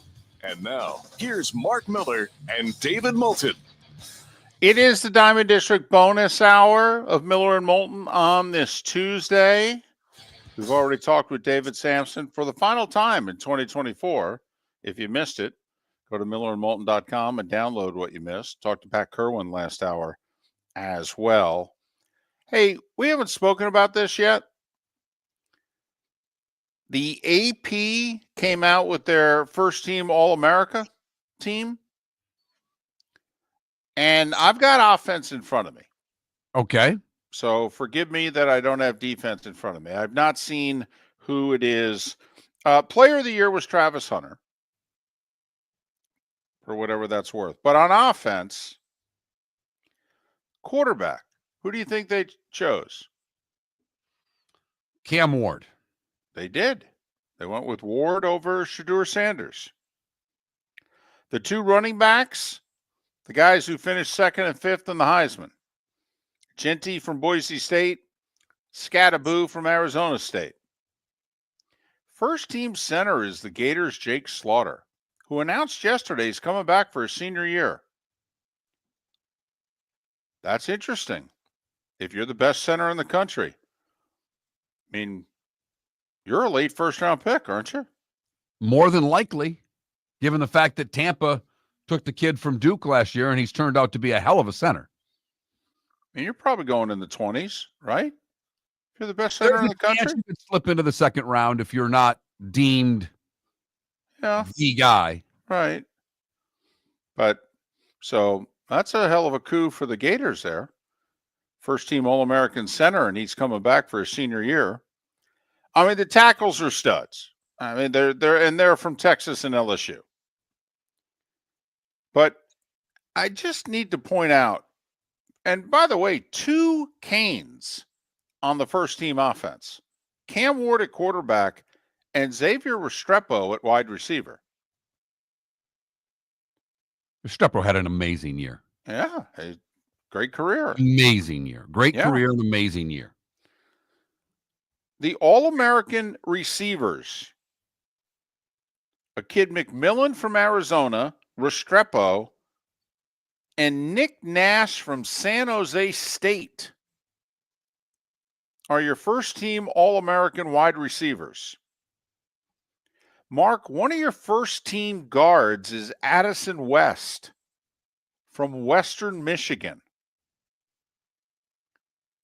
To me, though, here's the shocker. You know, the kicker's the kid from Louisiana, the Raging Cajuns. So we got, we've got a Western Michigan kid at guard. We've got a San Jose State kid at wide receiver. This first team, mind you. Right. We got a Raging Cajun who's the kicker. Okay. I mean, first team tight ends got to be Tyler Warren, right? The Penn State kid. That's what I would go with. 7th in the Heisman. Right. No. Harold Fannin from Bowling Green caught 100 balls, 13 yards a catch, 9 touchdowns. Now, his numbers are all better than Warren's. 100 catches to 88, 13 yards a catch to 12 yards a catch, 9 touchdowns to 6.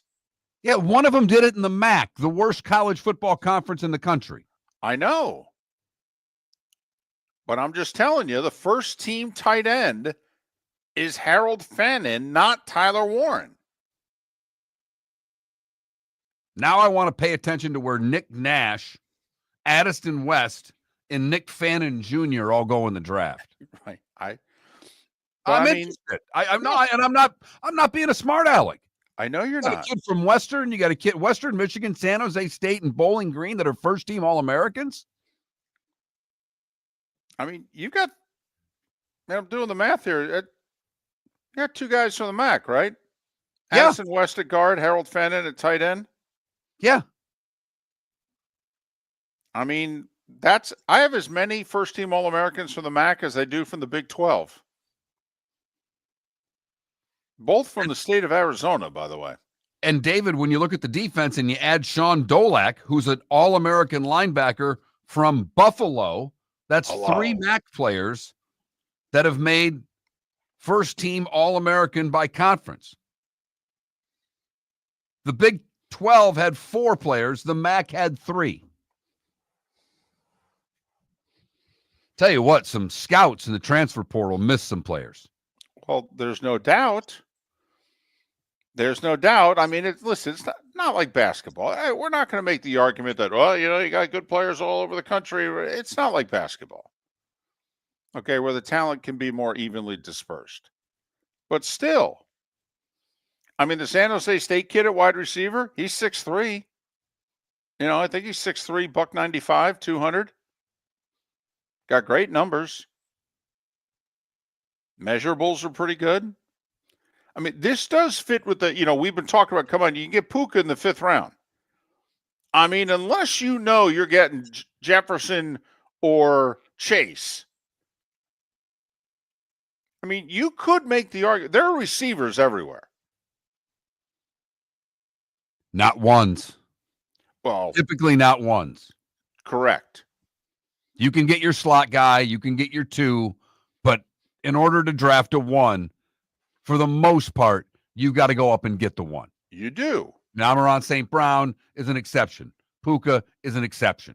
Right. Cooper Kupp was 3rd round. We could argue, are they ones? Are they both really good twos? I'd argue they're all ones.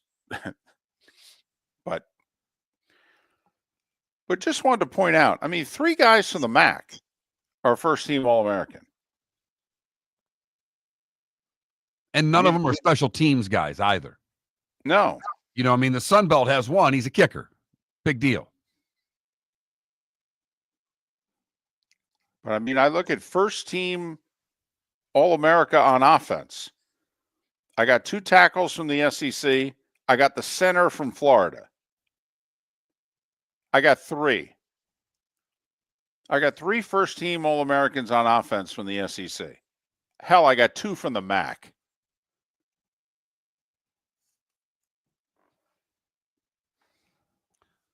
Not a skill player that's first-team All-American from the SEC, by the way. They're all linemen. How about that?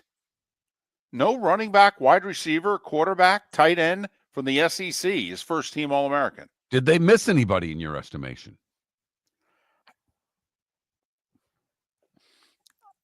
The Penn State kid to me at tight end is a miss. I'm sorry. Well, yes, but I will say this.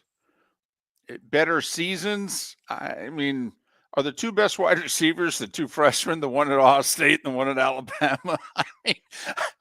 I know we don't want to necessarily make them first-team All-Americans, but why not? They're the 2. Come on. But are they They're uncoverable, for crying out loud. They are. But help me out here. I'm going to go through this again. First-team All-American on offense. Okay, Miami, Boise, Arizona State, Florida, Western Michigan, North Carolina, LSU, Texas, Bowling Green, Arizona, Miami, San Jose State, Louisiana. There's not a first-team guy from the Big Ten at any position on offense. No, they got a few on defense. Well, I'm guessing at least one of the defensive tackles from Michigan's got to be a first-team All-American. Yeah, Mason Graham, Carter from Penn State was an edge rusher, and a linebacker from Iowa, Jay Higgins.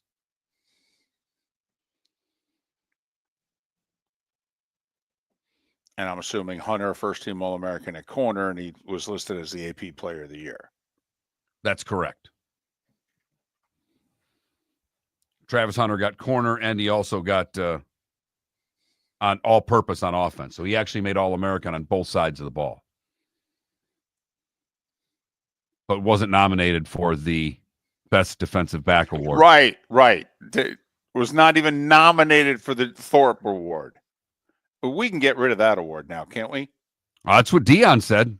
Yeah. Dion, he can have mine. I'm done. I'm done with this award. I'm done with all of you. And it's hard to, whether you like Dion or don't like Dion, and it was a little brash, but that's who Dion is. I can't say I blame him. I would have, David, I know if you were the coach, you would have attacked the people who run that award the same exact way. Well, I think it was the Davey O'Brien in 2008, 3 finalists, and none of them were Tim Tebow. I know people who handed their ballots back in. They said, I'm done with this award. I don't need to take part in this anymore.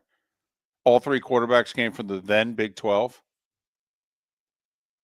It was McCoy, Bradford, and I forget who was the Texas Tech quarterback under Mike Leach at that time. I don't know, it was Graham Harrell or what. But they were the Big 12 got the 3 finalists for the Davey O'Brien. Tebow in 2008. Florida's second natty. Right. Tebow wasn't even a finalist for best quarterback in the country. Okay. All right. But these All-American, just the schools that they come from, it is a little bit of a head scratcher when some of the big boys don't really make the list. Texas had a bunch of players. Yeah, well, let's see. Okay. Don't have a win against the top 20 team this year. Okay, boys. Time to put up. Do they have the most pressure? Who has the most pressure? Ohio State has the most pressure on them. Is it Texas after that in the tournament? Yeah, I could argue it's Oregon, but I do think Ohio State. I mean, he has to beat Tennessee. I actually think they find the money if he doesn't beat Tennessee. And I want to see how much of Vol Nation shows up in Columbus and can get their hands on tickets. Or will Columbus essentially put the fence up and say, yep, we're ticked off. We don't like him, but this is our house, and we're going to make sure we represent. Listen, do you know how much money Vol Nation is offering for your tickets right before Christmas? The Saturday before Christmas? And they're offering you hundreds, maybe even a comma involved. I am selling that ticket so fast if I'm a Buckeye fan. Really? Yeah, we got to win 3 more games after this. How can you have faith your team? You could be a huge fan. How could you have faith they're going to do it? It's the first ever playoff game. It's in your stadium. And to give your ticket up to possibly a Vol fan, I just don't know if the Buckeye fan will do that. Oh, for goodness sakes. We lost to Michigan. That was the big game of the year at home. Please. I'll sit home and watch. Miller and Moulton. American Paint Supplies, for nearly 30 years, is your one-stop shop for all your coating needs. If you are a designer, a contractor, a professional painter, or a weekend warrior, American Paint Supplies is the place where experts go to get expert solutions. At 6100 Shirley Street in Naples off of Pine Ridge, American Paint Supplies delivers the best solutions with the best products with the best support. Meet Gene and his team today at American Paint Supplies. Call 239-566-2700. That's 566-2700 or online at AmericanPaintSupplies.net. Wine glasses never fall over until you get a brand new rug. Oh, no! Ketchup bottles act normal till you're wearing a new shirt. Oh, you kidding me? And rocks slide peacefully on the road till the day you get a brand new windshield. Then they fly up off the road and attack without mercy. That's why new windshields from Glass Doctor come with our windshield protection plan. Unlimited repairs and 1 replacement for 12 months. Don't just fix it, protect it. Glass Doctor, a neighborly company. Gentlemen, as your wife mentioned getting new flooring, but you don't want to go through the hassle, well, go see the Floor Meisters in Naples next to Costco. They understand your time and money are important, so they'll make it as painless as possible. With a huge in-stock selection of carpet and Cortec, they can get you the floor your wife's been asking for. They carry wood, vinyl, carpet, and tile. If you do it yourself, no problem. They can handle that as well. So go see TJ at the Floor Meisters and tell them, just keeping it real. The Cape Coral Police Department is growing. They are currently looking for police officers and are offering a $10,000 signing bonus to newly hired officers. If you desire a career in law enforcement, or if you are already in law enforcement and thinking about making a move to a better agency, think Cape Coral Police Department. If you're looking for a police department that is committed to excellence, that invests in the highest level of training, state-of-the-art equipment, and some of the highest compensation in all of Southwest Florida, then the Cape Coral Police Department is for you. Visit capecops.com. That's capecops.com. This is Miller and Moulton.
Hey, did you see that Clemson got a wide receiver in the portal?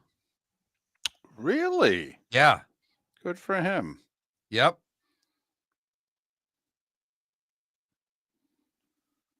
Where did I see that? Saw that this morning. Thought I saw it this morning.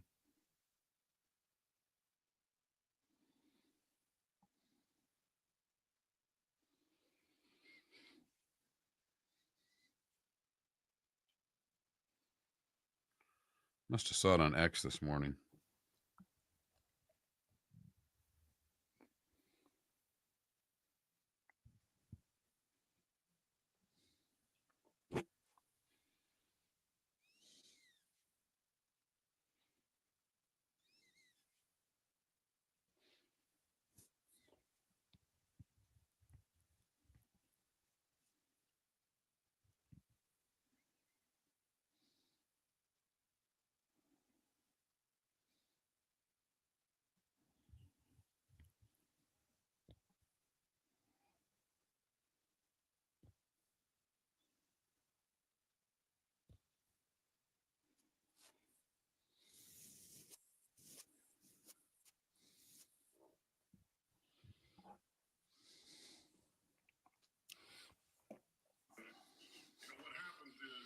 You get used to eating filet.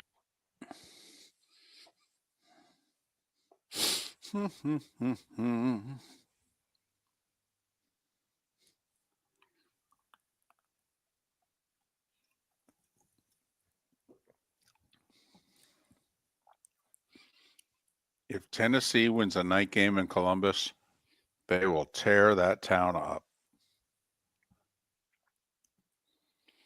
Tear that town up.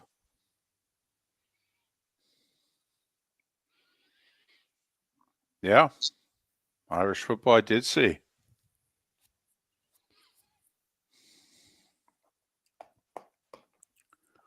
There are a lot of people that think that this Alabama team this year is the most talented team he's going to have in a while.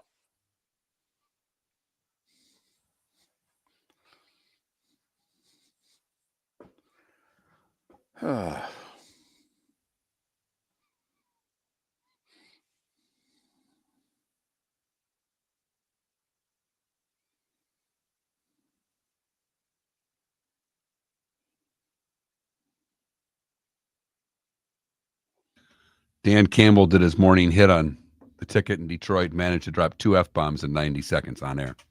Beautiful. You see the first one, the guy reach over for the dump button, and he's kind of panicked. The next one, he's literally like this. Because they're showing him this, I'm watching it the same way you'd watch you and I. Oh, it was fantastic. You want real.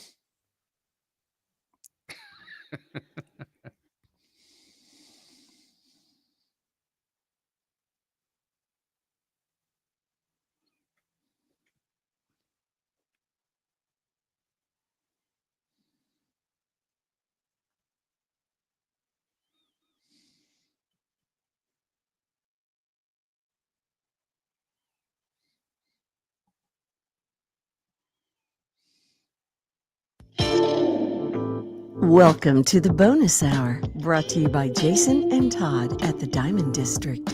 And now, here's Mark Miller and David Moulton.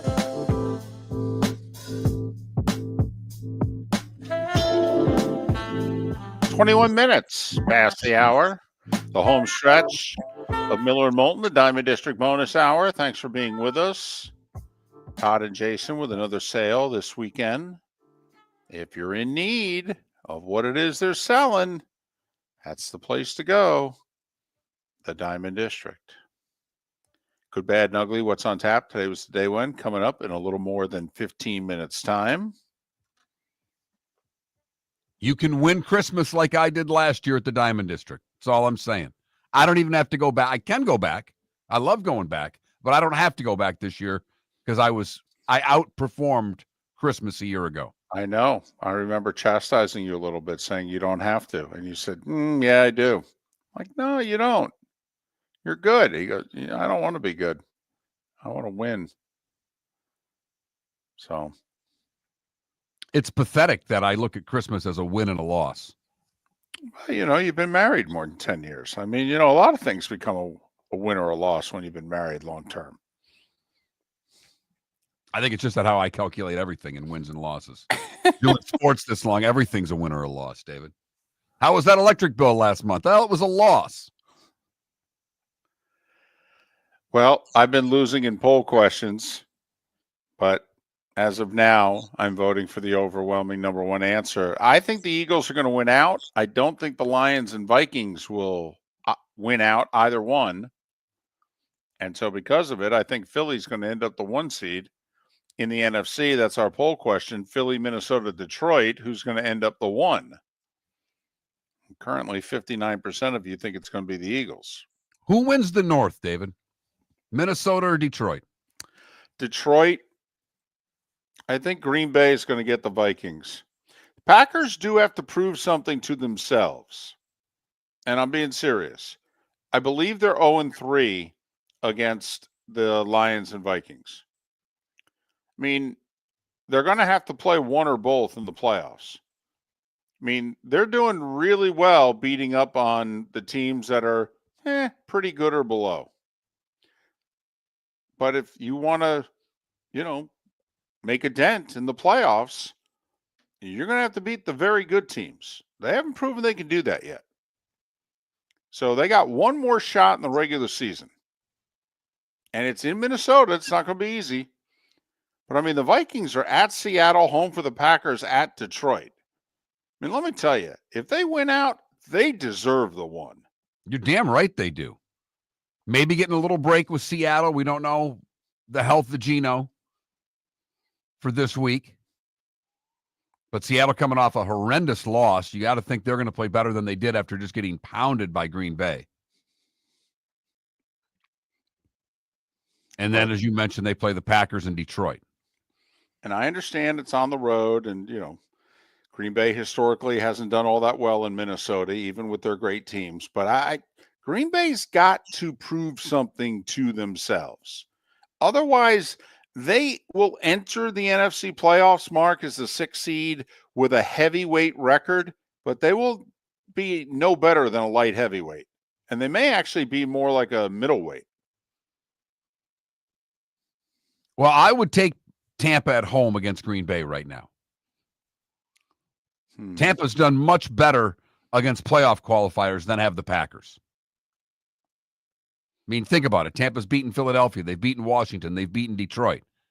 I believe the Packers are 2-4 against qualifiers. That's if, Seattle is as a qualifier, which we don't know if they're going to be.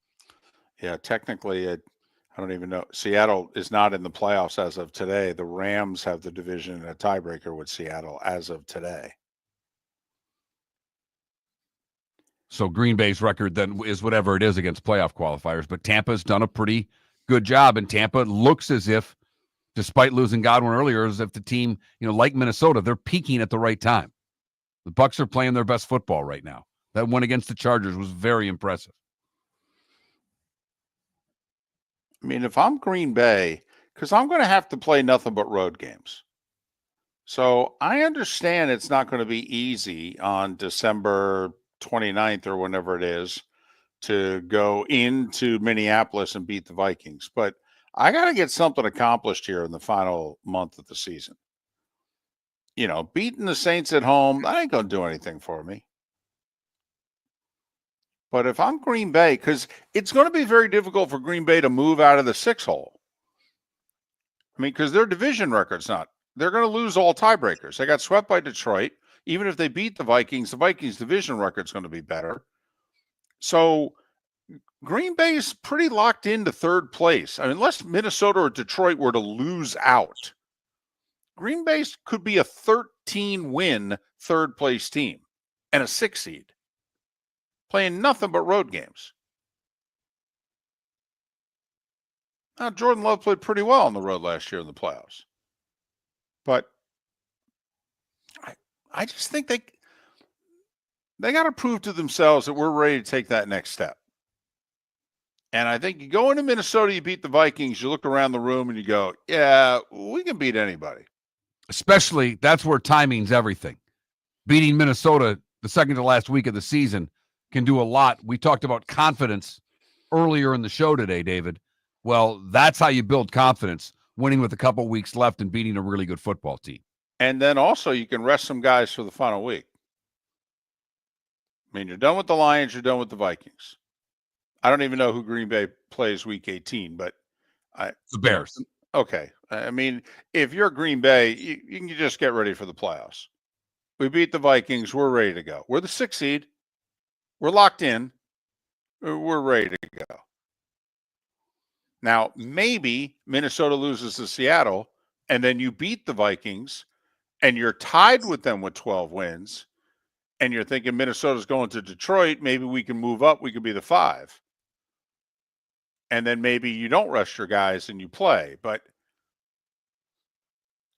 I mean, if I'm a Packers fan right now, I'm like, listen, hey, what do I want for Christmas? Give me a win over the Vikings right after Christmas. Because if you can give me that, then I think we're capable of doing anything. Still the youngest team in the league. A team that doesn't have a lot of injuries right now. Nope. Very healthy heading into late December, which is a positive. And it looks as if, like you said, they're the 6. Yeah, most likely. Which right now would send them to Tampa. Tampa's got, to me, this is the week for Tampa. And I know they're going to be, I think they're a slight favorite against the Cowboys. But this is a big one to me. They're 4.5-point favorite at Dallas. I just think, Dallas played a pretty good game last week. Dallas has nothing to play for other than to ruin someone's season. This is the game for Tampa. They took care of business last week. See what they can do this week. Diggs out for the rest of the year. They say out 8 months with a knee injury, which means he won't be ready till the middle of training camp. Second major knee injury in 3 seasons for Diggs.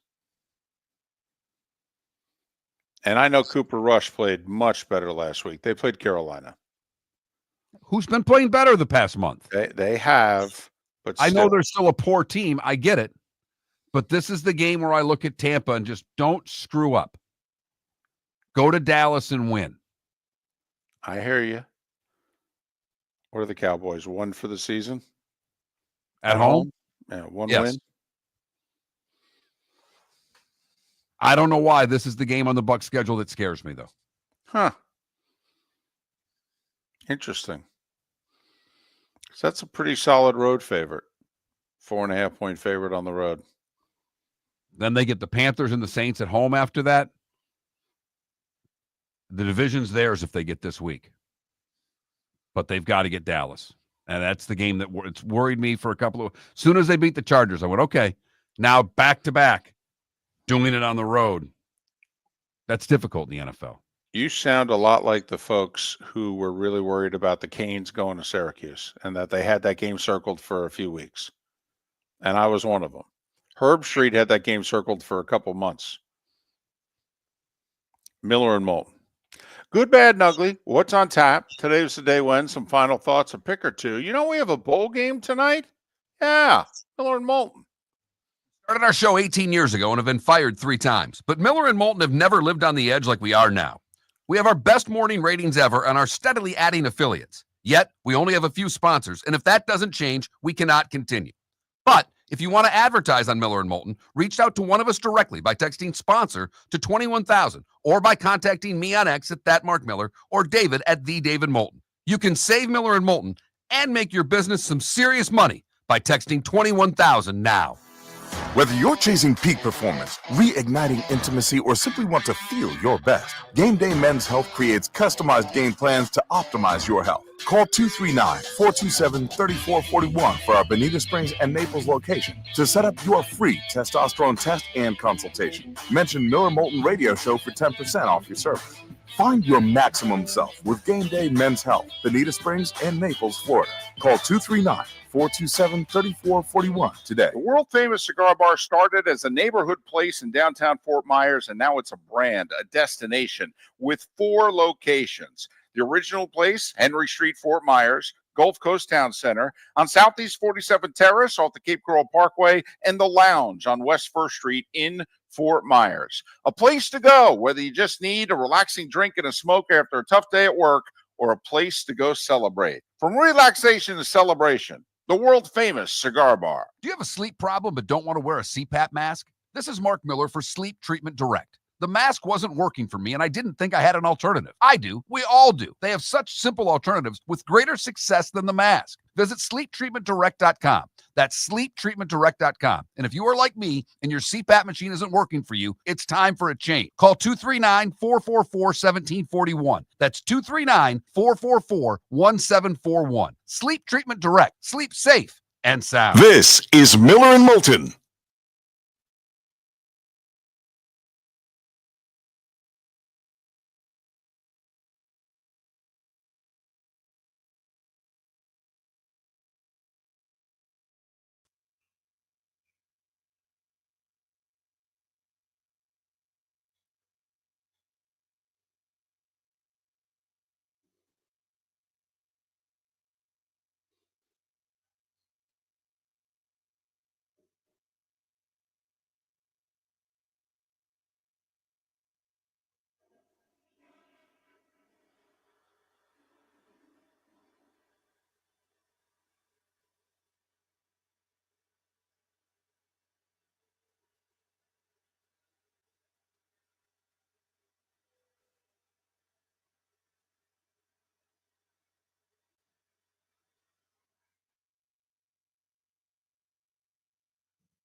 So as I'm sure David is packing right now, quick poll question in the Twitch chat room and the YouTube chat room as well. Do you think David's a neat packer or stuffs everything in the bag? I think he's a stuffer at the end of the trip. I think everything is just getting jammed in.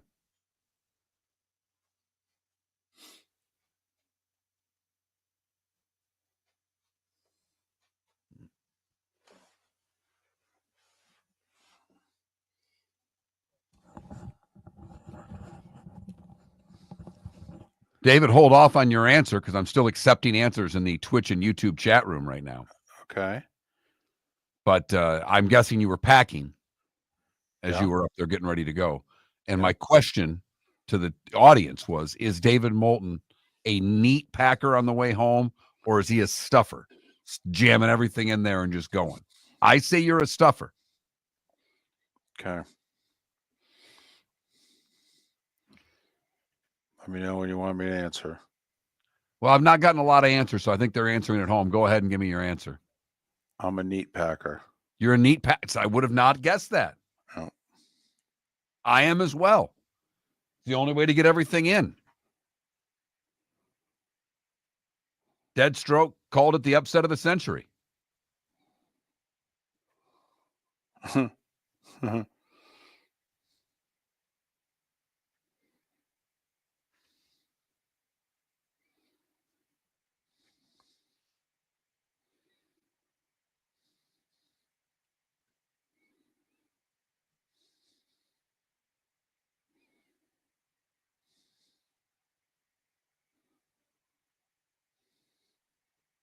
And you don't unpack, right? You leave everything in the bag?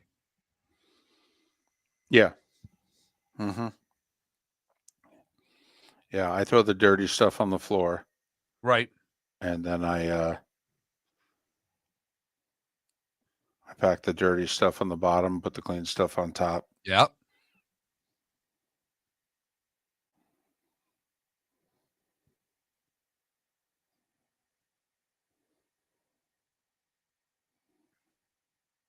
The Savannah Bananas have sold out Ray J. Holy mackerel. That's a few tickets. 65,000 tickets. Wow. It's the Pop-Tart Bowl on steroids.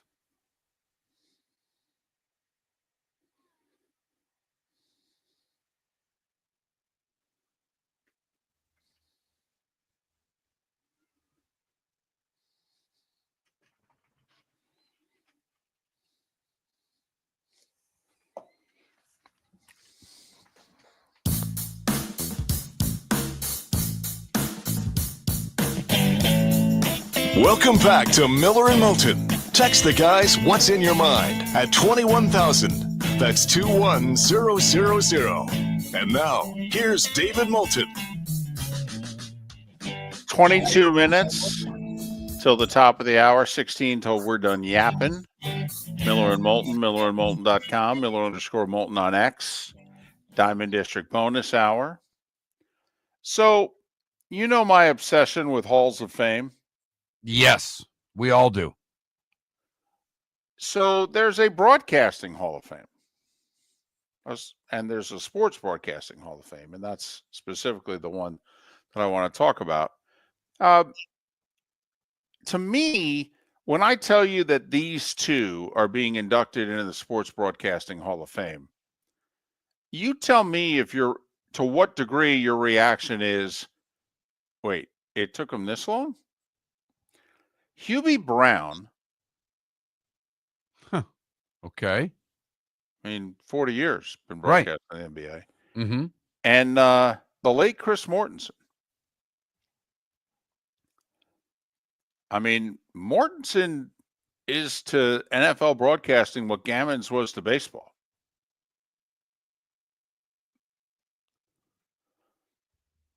The first real breaking reporter. news guy. Yeah. I mean, pretty interesting. Also, a newspaper guy who left newspapers to go do the newspaper thing on television. Is that a reason why they would have held him out for any length of time? Maybe because they didn't think of him as a broadcaster. That's what I'm thinking, that they thought of him as a reporter. I don't know. But so the two newest members of the Sports Broadcasting Hall of Fame are Hubie Brown and the late Chris Mortensen. I mean, Joe Buck only got in last year. Could be a backlog, David. Could be like being a receiver in the NFL.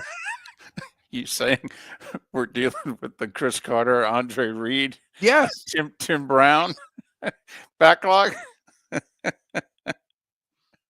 That's all I can give you right now. That's all I got for you. Okay. So there you go. All right. It's that time again, nearing the end, but not quite there yet. Here's Mark Miller with Today Was the Day When. You know, I'm an idiot. But I reach way over for the computer, and I've never really brought the computer closer to me, given the fact that this is a laptop. Why I haven't moved the computer in months of now producing the show is beyond me. But I just made life a lot easier for myself, and I'm an idiot. 1903, the Wright brothers were not idiots. They made their first sustained motorized aircraft flight at 10:35 this morning in Kitty Hawk, North Carolina. 1933, the first NFL championship at Wrigley Field. The Bears beat the Giants 23-21. The Bronco Nagurski rule: forward pass is legal anywhere behind the line of scrimmage. Today in 1976, WTBS in Atlanta went national. Where would we have ever been able to watch the Andy Griffith Show without it? And Biff Pocoroba and the Atlanta Braves. Today in 1977, Elvis Costello and the Attractions' first U.S. TV appearance was on Saturday Night Live. It's notable because they began to sing one song, cut out and went to a song they were not allowed to sing and never invited back on SNL. Today in 83, in his 352nd NHL game, Gretzky has a goal and 5 apples in an 8-1 rout at Quebec to record his 800th point and 500th assist. That was in his 352nd game. He had already had 800 points. I don't know. That seems like a really good start. Today in 86 in Wayne Gretzky history, had 4 goals, including a natural hat trick in the first for his 41st career hat trick. The Simpsons premiered today in 1989. Simpsons Roasting on an Open Fire was the title of the show.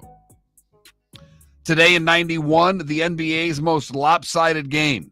Cleveland beats Miami 148-80. And in 2022, the Vikings were down 33-0 at halftime.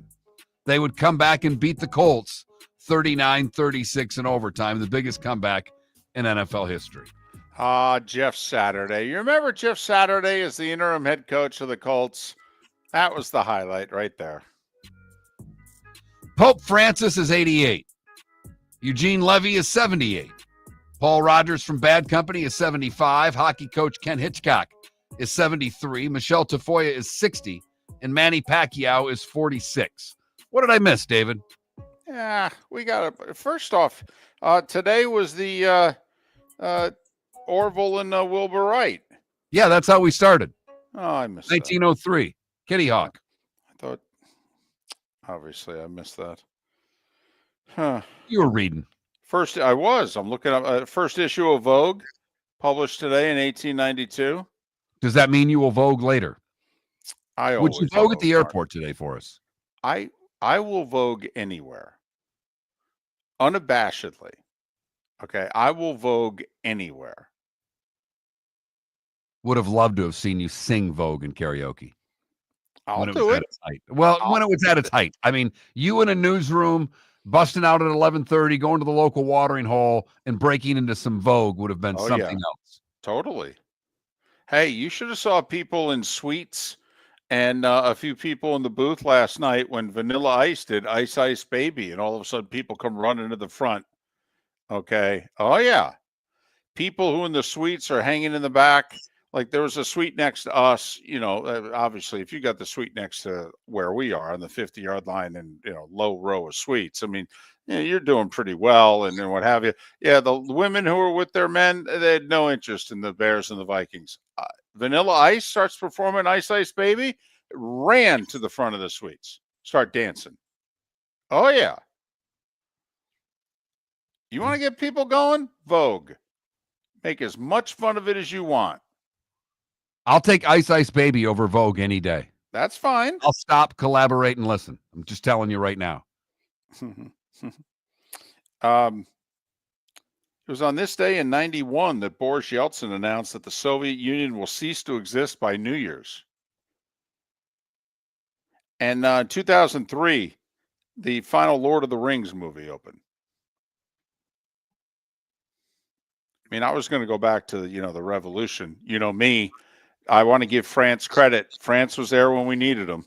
1777, Saratoga. Okay, well, it was just today.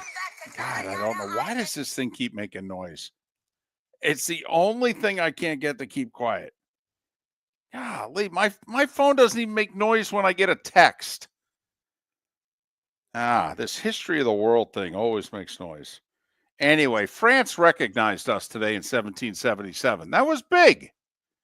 Remember, England's trying to keep us down. The United States. Yeah. It was big on the, that's like getting first place votes in the AP top 20. Okay. That's big.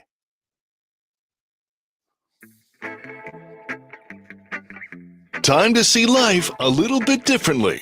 Here's Mark Miller with the good, the bad, and the ugly. What you got, Mark? I've got 7,782 people winning a pick 3 lotto. All on the same day. Friday night's pick 3 in North Carolina was 555. Nearly 7,800 winning tickets. Boy, that's not a lot of money, is it? I mean, doesn't everybody have to split it? No, it's a pick 3. Oh, so they all get it? They get their $500. Oh, okay. Well, that's cool. For the bad, we go to England, where video captured by a spectator at Saturday's game showed a rugby match being interrupted when a deer ran onto the field and collided with the player. The small deer collides with the player, sending the player tumbling to the grass. Neither the player or animal were injured. For the record, the Marlow Rugby Club went on to win the match 19-17. Finally, the ugly. We go to Arizona, where the Mojave County Sheriff's Office said an animal control officer responded to a location where workers had spotted a falcon they suspected had a broken wing. So they took the injured falcon, put him in the car, and they were going to take him to a veterinarian's office to fix the broken wing. They were told by a local veterinarian that if the wing was broken, the falcon shouldn't be able to fly. Problem was they were wrong. As the wildlife officer started driving away, the falcon did what birds do, David. Started flying inside the front of the car. Funny how that works. Apparently flew out of the box onto the officer's dash, where it paced back and forth, hissing at the officer. Apparently the bird finally calmed down and was taken to a rescue for rehabilitation. And that is the good, the bad, and the ugly on today, Tuesday, December 17th, brought to you by the Cape Coral Police Department. Go to capecops.com. That's capecops.com, where they're offering $10,000 for a sign-on bonus for new officers. And a reminder that today was a day when, brought to you, I do this every day. I've got to get better at this, by Game Day Men's Health. Whether you're chasing peak performance, reigniting intimacy, or simply want to feel your best, Game Day Men's Health creates customized game plans to optimize your health. Call 239-427-3441, 239-427-3441 for their Naples or Bonita Springs location, or go to GameDayMen'sHealth.com. Aren't we all chasing peak performance? Yes, but chase it at Game Day Men's Health and set any of their competitors. Tell them Miller and Moulton send you, and you get 10% off. Well, I know technically didn't we have one like Saturday, but to me, the bowl season gets underway tonight. For those of you that love college bowl season, and I can get rid of almost all these games, to be honest, but the Scooters Coffee Frisco Bowl is tonight, baby. ESPN, 9 o'clock. Memphis and West Virginia playing in the Scooters Coffee Frisco Bowl, not in San Francisco. That's in Frisco, Texas. So there. We got golf tonight. We got a lot of people that listen that like their golf. 6 o'clock tonight, Eastern, on the Turner family of networks, TNT, TBS, True TV. You got Rory and Scheffler against DeChambeau and Koepka. You know, PGA Tour versus LIV. Scheffler and Rory had to get a special exemption from the PGA Tour just to be allowed to play in this. And their argument to the PGA Tour was, we don't need the money. And I think everybody's getting like crypto. But we're like, listen, we don't need the money, but this would be good for golf. Supposedly we're joining forces again someday soon, maybe? No? So why not? We need more of us playing against one another. And they got the PGA Tour to go, okay. So there you go. It's in Vegas. So they'll try to fit it in before it gets dark. And there you go. Lightning at home tonight facing the Blue Jackets. They are ginormous favorites at minus 250 in the game. Got NBA Cup tonight, baby. By the way, 10 games in the NHL tonight besides that one. One game in the association tonight. 8:30 ABC. Oklahoma City, a 4.5-point favorite over Giannis in Milwaukee. I'd lay the points for what it's worth. I'd take them for what it's worth. Ooh, sounds like a lunch bet. Giannis has been playing great, and Lillard is money down the stretch. I'd actually take them. Milwaukee's been playing really well after that awful start. So I would take the 4.5.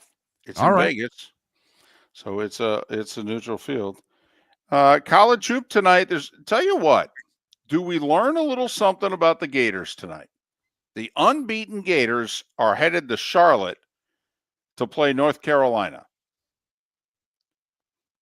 I think we learn a lot about the Gators tonight, for what it's worth, David. Gators are a 3.5-point favorite, 7 o'clock on ESPN. We do have a system play. Clemson, a mere 1.5-point favorite, ranked 25th in the country. They are on the road at South Carolina. 7 o'clock SEC Network. Do we have the Onions to play the Gamecocks? I mean, SEC against ACC. Don't you have to play the SEC? Yeah, you do. Okay, we're playing South Carolina then. Our system play of the night. Top seeded Tennessee in action, second seeded Auburn in action. So a little sports going on tonight. Check it out. Miller and Moulton, Hump Day edition. Join us for it tomorrow. We started our show 18 years ago and have been fired 3 times, but Miller and Moulton have never lived on the edge like we are now. We have our best morning ratings ever, are steadily adding affiliates, yet we only have a few sponsors. And if that doesn't change, we can't continue. But if you want to advertise on Miller and Moulton, reach out to one of us directly by texting sponsor to 21,000 or contact Mark on X at @MarkMiller or me at @TheDavidMoulton. You can save Miller and Moulton and make your business some serious money by texting 21,000 now. American Paint Supplies, for nearly 30 years, is your one-stop shop for all your coating needs. If you are a designer, a contractor, a professional painter, or a weekend warrior, American Paint Supplies is the place where experts go to get expert solutions. At 6100 Shirley Street in Naples off of Pine Ridge, American Paint Supplies delivers the best solutions with the best products with the best support. Meet Gene and his team today at American Paint Supplies. Call 239-566-2700. That's 566-2700 or online at AmericanPaintSupplies.net. Gentlemen, as your wife mentioned getting new flooring, but you don't want to go through the hassle, well, go see the Floor Meisters in Naples next to Costco. They understand your time and money are important, so they'll make it as painless as possible. With a huge in-stock selection of carpet and Cortec, they can get you the floor your wife's been asking for. They carry wood, vinyl, carpet, and tile. If you do it yourself, no problem. They can handle that as well. So go see TJ at the Floor Meisters and tell them, just keeping it real. Mark Miller for Molly Maid. Why Molly Maid, you ask? Trust. Moulton was a customer for 15 years. Affordability.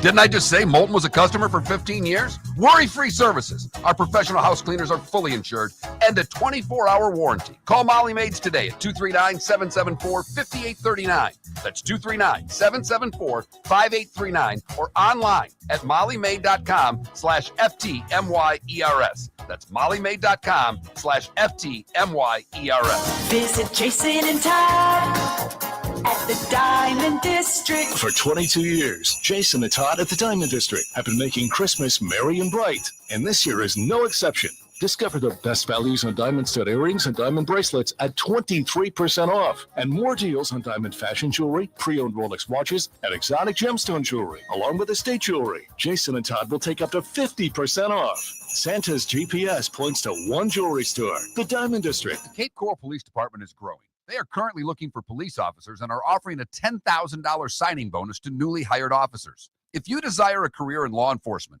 or if you are already in law enforcement and thinking about making a move to a better agency, think Cape Coral Police Department. If you're looking for a police department that is committed to excellence, that invests in the highest level of training, state-of-the-art equipment, and some of the highest compensation in all of Southwest Florida, then the Cape Coral Police Department is for you. Visit capecops.com. That's capecops.com. This is Miller and Moulton.